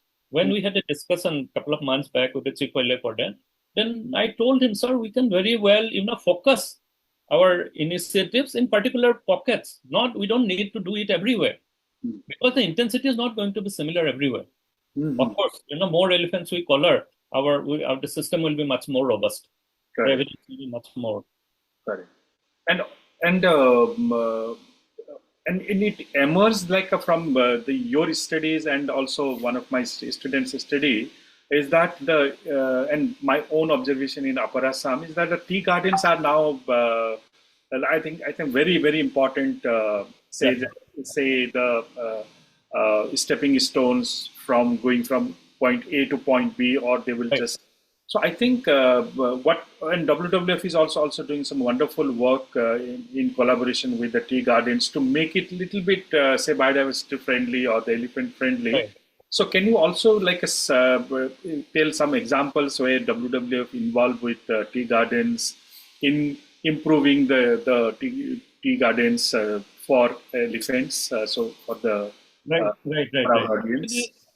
You see, now the tea gardens in Assam, and I'm sure to a large extent even the other plantations like coffee also in the Nilgiris and the southern part of our country, these are now almost the secondary habitat of these large mammals. You will see leopards, particularly elephants, and even tigers in these landscapes. Of course, tiger is much more elusive. You won't see it much more, but leopards and elephants are much, much more visible in the tea gardens. So we, for a few years, actually, we worked with a tea company in India. So which is they have sold their gardens in Assam, almost all the gardens except one. So there's a tea company called APJ. So what we try to do is that, how they can make their tea garden much more friendlier to elephants. So there is a concept of elephant-friendly tea and all those things. I'm not going into the details of that because we didn't, do anything on that line. But as a whole, as a management, as the people in the tea garden, how we can make them much more friendlier to elephants. Yeah, we did actually a lot of work, and particularly these companies are now owned by Indians, right? So culturally, I think they are much more, inclined to conservation. Okay, because, there is something, the ethics is similar. We all worship elephants. So it is very culturally, we are also, everyone, so elephants has that place in their, culture. So you see, when people, when do they retaliate? There is a threshold. There is a threshold, and I believe that we in India, there are so many large mammals surviving with 1.4 billion people. It is just because of the culture we have. It is not because of the enforcement. It is not because of the regulatory mechanisms, acts and laws. No, nothing. Of course, they are there in their place to make it, as much more systematic. But it is because of the culture we have, because of the faith system, whatever you call, And as a business house, of course, tea gardens, because now it's tea gardens also, they have to have a lot of certifications. Like for Rainforest Alliance certifications, they have very strict criteria for ecological, ecological criteria are there. So in those things also, there are very, particular points, like you will not block any movement paths of large mammals, or you will not destroy any, nesting birds, habitat for nesting birds. So all those regulations are already there. Only thing is that somebody will have to tell them, somebody will have to monitor it properly, all those things. And, when we were working with these FPZ tea gardens, we got very good response. In fact, the question you asked, Sanatan, about the biofencing along with the power fencing, we tried there, in fact, right? So we tried actually, the bamboo fencing as a biofencing. We use bamboo, not lemon, bamboo, and it was excellent. I'll tell you, it was excellent. So now some of the tea gardens, if you come to the Biswanath side, some of the tea gardens have picked that up. They are, putting biofences. But only thing is that it takes time. So till the time it grows to an impenetrable thickets, it will take at least 10 years time. So till then, you will have to have some other mechanisms like power fence or something else. But it really works. And as a cultural, or the change in their practice, the best practices, it takes time. It needs much more consistent, maybe effort, but it works. And I have seen people actually changed, in the tea gardens also. There are visible changes. If you visit the tea gardens near Tejpur and you go to Golaghat, you can see the difference. And Anupam, you showed some very interesting results about that map. That from the Sonai Rupai, they are not going towards, say, Arunachal. And I also saw that in Gwalpara area, which is bordering Meghalaya, the Garo Hills. So, is there any hunting pressure in Meghalaya and Arunachal Pradesh that prevent them from going to those places? Is there any such study, or the land cover or land use pattern has changed in those areas? Because this belt is also very, very like a conducive for the oil palm and all those things which are coming in a big way. So what kind of land use change that you have seen, particularly towards the Sonai Rupai and towards Gwalpara side? Because that could potentially be a push factor, and pull factor could be there are paddy fields, there are banana plants. So what do you think about it? Like, what is your impression about it? So my impression is that, yes, in Golaghat, I have seen the foothills of the Garo Hills. It's now, most of it now got converted into cashew or the rubber, right? So there is practically no food for elephants as such, because they also need a very diverse, food basket. Elephants, they need, which may not be there in the Garo Hills, in the foothills, in their traditional home ranges. So now they're almost bound to be there, spending most of their time in the Assam part. That is also not very conducive. There are a lot of conflicts, there are, how the area now look like. So it's a very sad situation in Gwalpara. Relatively, I think Sonitpur, although there are a lot of conflicts, situation is little better, because in Arunachal, I still believe there are habitats. Habitats, okay. And it is not getting converted into monoculture. Okay. Still, it is not getting converted into monoculture. There are good forests, but yes, there may be, retaliation. There may be retaliation. There may be, maybe, I don't know. And there is no data to prove all these things. But there may be some retaliation, maybe there may be gunshots, or there may be activities inside the forest, maybe some logging going on constantly. All those things could be there. But then there is no, empirical data to connect these facts. But if you see, at least from the satellite imagery, if you see the land use changes or the land cover changes in in Garo Hills, it is very evident. And if you go there, you can see it, actually, you can experience it.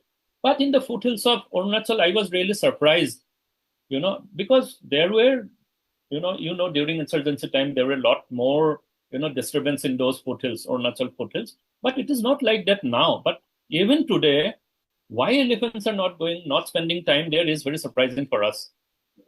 That's an interesting, I think, area where we actually thought that they will go deep inside Arunachal and we won't see them.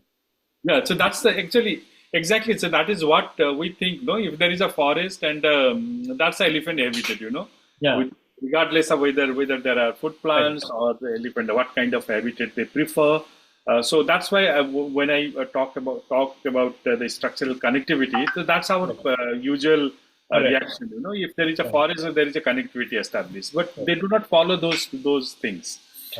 So one more thing I wanted to ask, I think both of you, is so we keep talking about the things which are visible, which are proximate, that elephants are coming in conflict with this.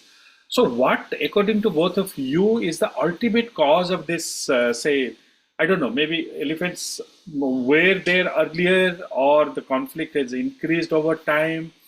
So what is happening inside this forest, like say when you're talking about the manas and the invasive species.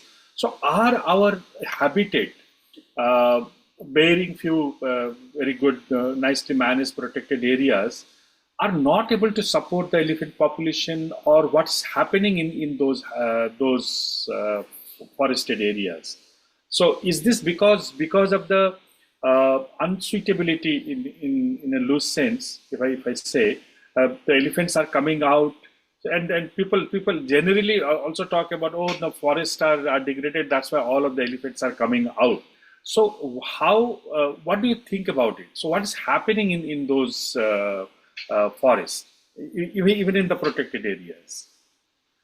So I can give you, Sanatan, I'm just taking time. Yeah. 2 minutes. Please. Right? Yeah, please. So, Narayan, I'm giving you an example. So, I don't know if you have gone through the book, The Scats of Assam, right?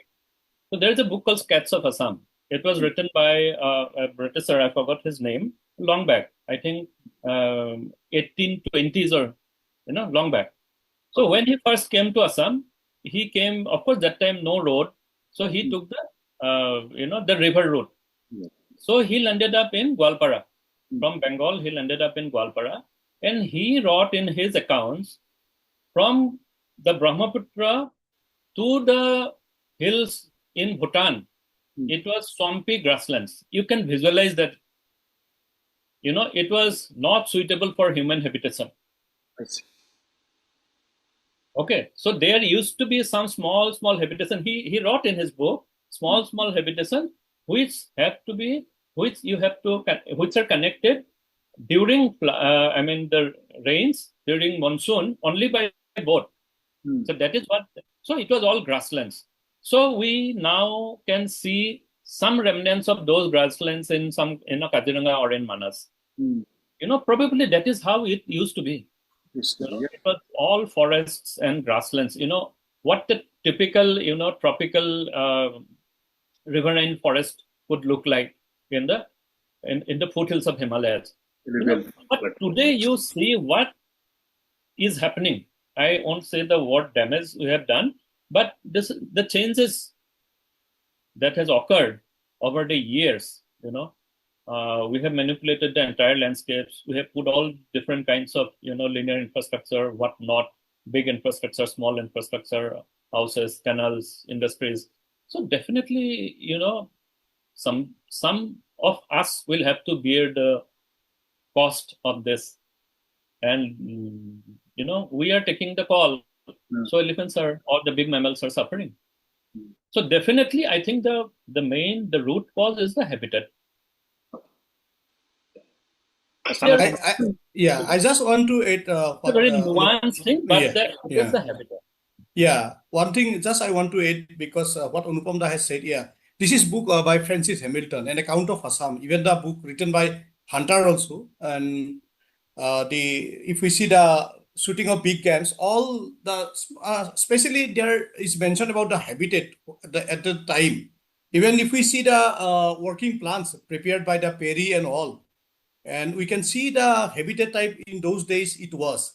And if we see first edition, most of the grassland are now turned into covered by Dillenia pentagina and Soria robusta, simul. So there's a huge sense is habitat also, huge sense. And even the villagers also say in their school, early days, the aged people in our in primary data collection and various discussion with them, they say, sir, in our school days or in our childhood when we went for cattle grazing. Cattle grazing is a relation with our French villagers. They show huge area full of grassland. Keroni, they call it Keroni. Now all they have turned into full of oxyri and simolutri. So this is and even recently the international workshop also had a discussion on improved wildlife habitat. So there is a need of intervention at huge level to maintain the habitat. Just let me understand it. The Bombic Siva, Himolu, and the Dillenia pentagina. So these are native species, right?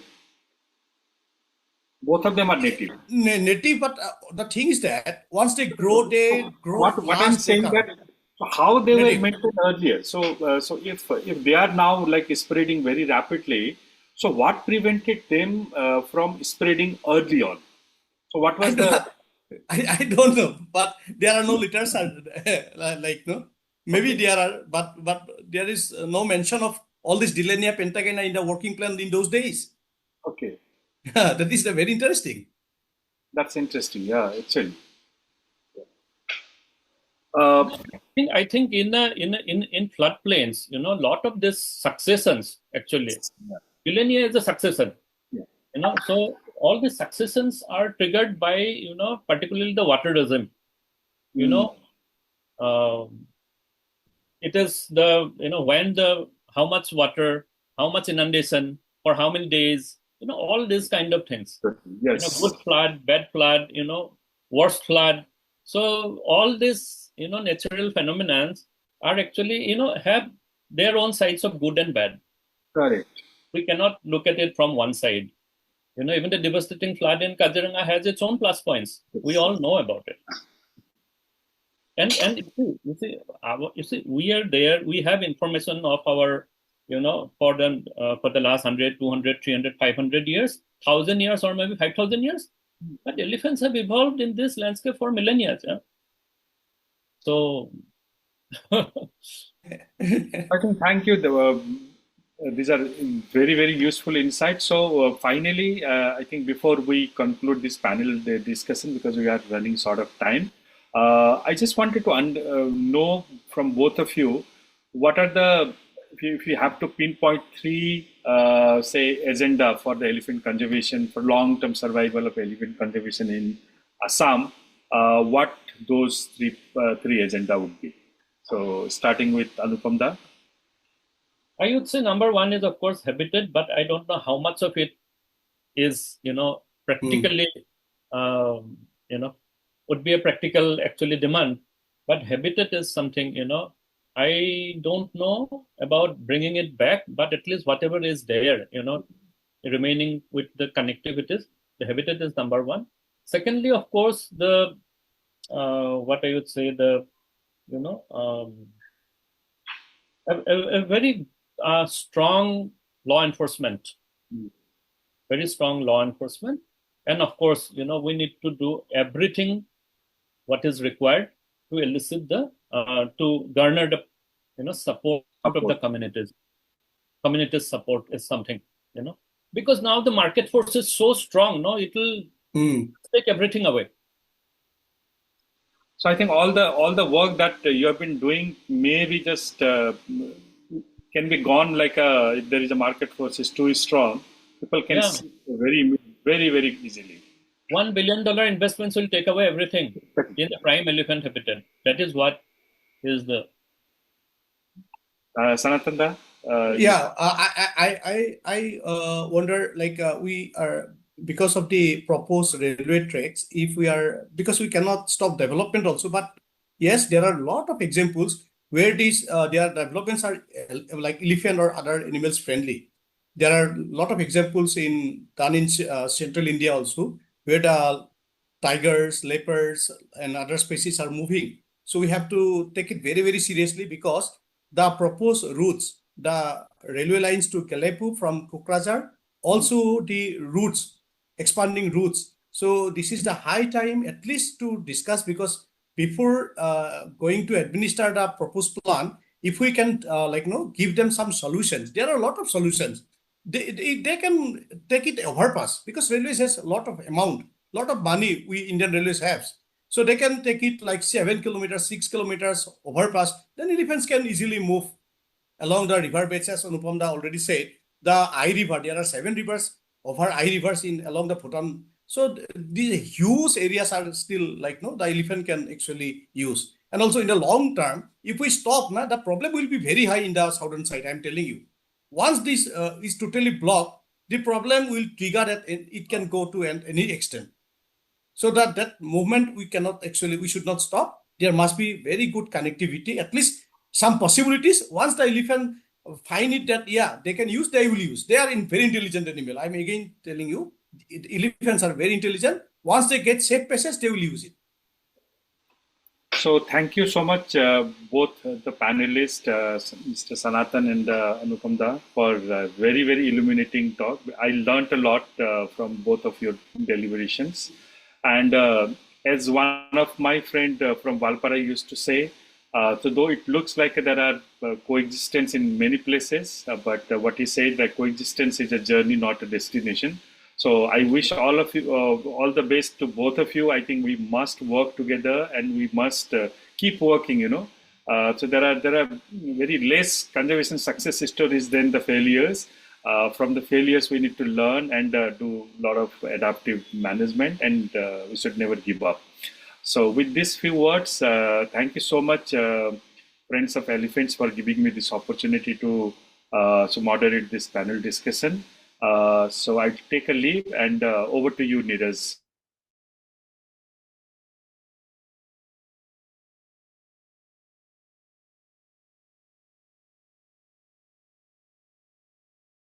Much, Dr. Narayan Sharma, for moderating this session and for bringing out some very critical aspects of this theme that we're talking about, and responded very sort of interestingly by Dr. Anupam Sarmah and Mr. Sanatan Deka. They have actually brought all the experiences over the last so many years that they've been in the field and understanding what the actual landscape is, what is the situation on the ground. Thank you so much to both the speakers and to Dr. Narayan Sharma for this particular panel session. Thank you, Niraj. And just before closing, I want to say something. We could not take the questions in the chat box, so I would encourage, if you have any questions, please mail it to me. I think there will be I'll try question to answer after this. Yeah, there is a little Q&A session. Okay. I hope we have time for that. And Okay, great. Yeah.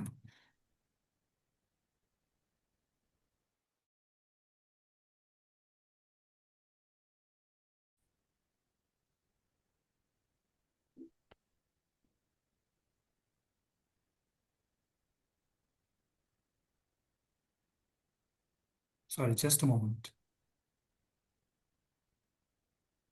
Many of the questions are being replied also. I have seen, yeah. Yeah, just someone asked about this Dillenia, no? So Dillenia pentagina is a different species. I think who asked this? Where the fruits is actually very small. It is not like the Dillenia, the other species, where the fruits is larger. And it is not much preferred by elephants, this pentagina. One question I got, like interest in rehabilitation. Sorry, Yeah. No, Niraj, even I noted down some of the questions. Already, Okay. many of them already been answered. Yeah, can I Only just, one. yeah, Yeah, Sanatan. uh, Yeah, just a moment. Can I just yeah. actually just get in? Is my screen visible? Yes, yes, yes, Yes, yes. yes. Okay. Can I just actually get in? This is the last session, Oh, and yeah, Brady. the Q&A session, which Vedic will be moderating. And I think Sanatan, you please you respond to that after that. So Vedic is actually currently works as an assistant program manager at the Wildlife Conservation Trust, where he focuses on mitigating human-wildlife conflict through ecological and community-based approaches. So with a master's degree in wildlife conservation action, he has previously worked on understanding and mitigating human-elephant conflict in Assam and Chhattisgarh. So he now works closely with the communities living around forest areas, addressing the social aspects of conservation to develop sustainable solutions. So, Vedic, over to you. I think if you can start off with Sanatan, which is responding, and then any other Q&As that you would want to sort of, moderate. First of all, thank you so much, Mr. Neeraj, for the generous introduction. And thank you so much, Dr. Anupam, Mr. Sanatan, and Dr. Narayan, for the wonderful sessions that you have just taken. It was very insightful and a very learning session for all of us. And also, apologies if there's any background noise currently, because there's just this Ganesh Mandal right outside my house and they are blasting the DJs here. So, apologies. Yeah. So yeah, first of all, I will just quickly move on to the questions that have been asked by the participants. So first, which I can see is by Dayan Balan. Again, apologies if I'm pronouncing the name wrong, but he has asked us that is there any big tusked bull left in Manas? Yes, yes, there are. There are. There There are. are. Yes, I can see Diane has also asked about the bulls in other landscapes as well. So yeah, but I guess it's pretty much about that.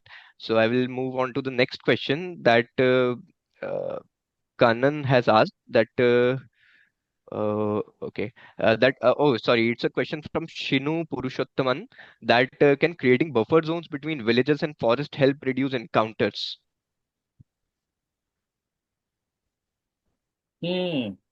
Ideally, it should. But then, the question is how to create it. Every day we are trying to enter the forest. So ideally, yes, it should. But then, in at least in Assam, what I have seen, there is all our protected areas have hard boundary. Unfortunately. Yes. Thank you. And there are these series of questions from Kanan Vaithanathan. So he has asked that first thing that did the people show interest in rehabilitation? I guess this is directed towards Mr. Sanatan from the Manas landscape. And he has also asked that do cropping patterns help to reduce conflict? It's difficult to say because it needs long years of study to establish that yes, the cropping pattern has no chance or mitigate the conflict. But one thing is we can say that instead of welcoming elephants or large damage done by elephant, we can change some cropping patterns like pumpkin. We can change it to other crops and they get equal income out of the same land. So that is even the people are also accepting. Like they did large areas of paddy earlier in Manas areas along the boundary. Now they all converted to like mustard seeds, sesame, ginger, turmeric, lemon plantation. Definitely the people are getting result. This is one example. Yeah, and second is like interest of in rehabilitation. Like rehab animals, we have the Center for Wildlife Rehabilitation and Conservation, which is situated in Kaziranga. When we get some orphan elephants or some separated calf, we hand raise them and we send back them to the wild. It's a very challenge, but the acceptance of people also, yeah, sometimes even the authorities also they find it difficult. Actually, acceptance is very less. But anyway, as Nupamda has said, we have a cultural relations with the species. Finally, people, yeah, sir, yeah, please bring, but it should not create problem. But the problem is that when sometimes the elephant come out, they offer bananas, even Bisleri water also. That is the problem. So it's difficult to say, but the good thing is that they never ever stop us. That you cannot release it back to the wild. Like the two new national parks we together established, they never opposite. They welcome. They are celebrating. The people are celebrating. So these are some good thing. Yeah, please. Yeah, I guess I was also asking that are the people showing interest in rehabilitation? Like, do they want to get rehabilitated to someplace else where there's no elephants and as such? That is like we can say again. See, I want to say people. Some of them they say that sir, this is creating problem. Can we shift it to the other place? We then show them the examples of what is happening in Sri Lanka, Nepal. Sri Lanka, they almost shift about 600 elephants towards south, and after years, they come back. We tell them the stories, and this is a Manas landscape where you are going to bring, because anyway they will come. They are intelligent. They know their habitat much more than us. They have been here for millions of years.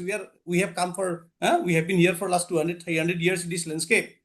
So people finally they accept that fact, and they never put pressure that kill it, that hunt it. Never in Manas we have never seen such example that we have to catch it, we have to ship it. Never. In other areas there are some cases, but because there are a lot of evidence, they used to come back. Thank you for the answer. Also, he has also asked that he has seen elephants kept in temples, the temple elephants particularly like lemons, and he's saying that it's strange that Manas elephants and with wild elephants, lemons are not much preferred. So, if you would like to touch upon that. Yeah, Manas, we have never seen elephants are eating lemon. This is till today, it is good for us, but we cannot say that they will not come. They will taste lemon also, and if they get that taste and they are attracted to it, then we have no, like again we have to go for next stop. Till now, we are not getting such cases. Elephant So, eating lemon. yeah, so Maybe Vedic, Anupam died. Yeah. yeah, Vedic, I have a very, interesting experience actually regarding lemon. Yes. And my overall, learnings from that is that actually, you see, it is very difficult to generalize certain behaviors like taste. Yes. Some people, like us, I like something, I like banana, and you may just hate banana. True. So it is very difficult to say, human being like banana or human being don't like banana, because you see, now extensively people are using lemon to prevent elephant intrusion. But one few years back, I was on an elephant back in Nameri National Park. I was doing some survey. So that particular park elephants in the wild also there are a lot of citrus plant. Northeast India is the origin of species for citrus. So in the wild you will see a lot of citrus. So the moment he sees a citrus plant, he will just go and attack the plant and try to taste some lemon. So it is very difficult to generalize whether elephants like lemon or don't like lemon. So I am very confused. Yes. Again, it's just all about preference. I feel like I think so. Yes, it's because difficult. Yeah. I have also seen elephants who goes after country liquor, and there are also I have seen elephants who simply doesn't like the smell of liquor. Even the mahouts, if he come drunk, he will just throw him away. It's like that. So it's very difficult to generalize certain things, particularly intelligent species like elephants. No. that's a very interesting take, sir. Also, there's this question from Adarsh Shrestha. This seems like a very visionary question for all the young persons out there who want to contribute something. So he has asked that how can I contribute to the conservation of elephants in Assam, and do Assam Forest Department give opportunity to interns for forestry students? I am not aware of the interns part with the forest department, but there are many other organizations you can work with. there are different research organizations or even the institutions like WTI, WWF, Even RNO. Aranya WWF, Yeah. we offer internship, yes. Yes. Okay. So yeah, again there are some questions from Diane regarding the big tusk bulls. So also, yeah, I can not see any more questions in the chat box. There's just this one question from my end because I'm also a budding ecologist right now, and uh, I can learn from your experiences for all these years that we talked about uh, government coming in and stepping in after a lot of work that conservation organizations have been doing, and after a certain years when things finally be placing like coming into picture and producing results, government comes in and says this that we are okay, now we want to build railway tracks or roads those places. So how frustrating it is for someone like you, for example, who has worked in this landscape for certain years and for the conservation of species. So how frustrating it is, and what can we do to like counter these things? You see, I don't think that, only one officer or, a group of officers can do something. It is the developmental, the aspirations of our country at a larger scale. You see, this is not what is happening only in Manas or somewhere in near Kaziranga. It is the larger developmental aspirations. We want to be a developed countries by 47. So where all these developments coming from? So you see, and this developmental aspirations is not bad, but the thing is that how to strike a balance. That is the challenge because we are too many people. Yes. We are just 1.4 billion people is not less, man. So we have all the people have. You can imagine the economic aspirations of 1.4 billion people. A house to everyone, good schools, good roads, good healthcare facilities. So all this have a cost. So it is, and I am very sure there are a lot of very good forest officers, very good forest staff who has done, hard work, who has done, spent their life securing a particular area, particular forest, But ultimately, maybe for whatever reason, it has to go at some point. So it's really frustrating, no doubt. But then I think this is a larger question. So larger question of how what kind of development we want. I won't say you want. I'd say we want because this is our collective responsibility. It is our collective dream. It is our collective aspirations. We cannot single out one particular officer, one particular government regime, or something like that. It's a larger question. But yes, as a scientist, you can say this is what it will cost. This is the ecological cost it is going to have, what we are going to lose, what we're going to gain. Those things we can, place before the decision makers, and decision makers will take a decision. That's it. Yes. Yes. Thank you so much for your answer, sir. It was a really insightful and learning session for me, and I guess not just for me, but everybody in the who has attended the session. So yeah, again, I congratulate for your work that you have been doing, and I hope you will continue to do the same thing for longer amount of time. So yeah, thank you so much, and it's a pleasure to be here with you. So yeah, thank you so much. I would like Thank you. to hand over this to Mr. Neeraj.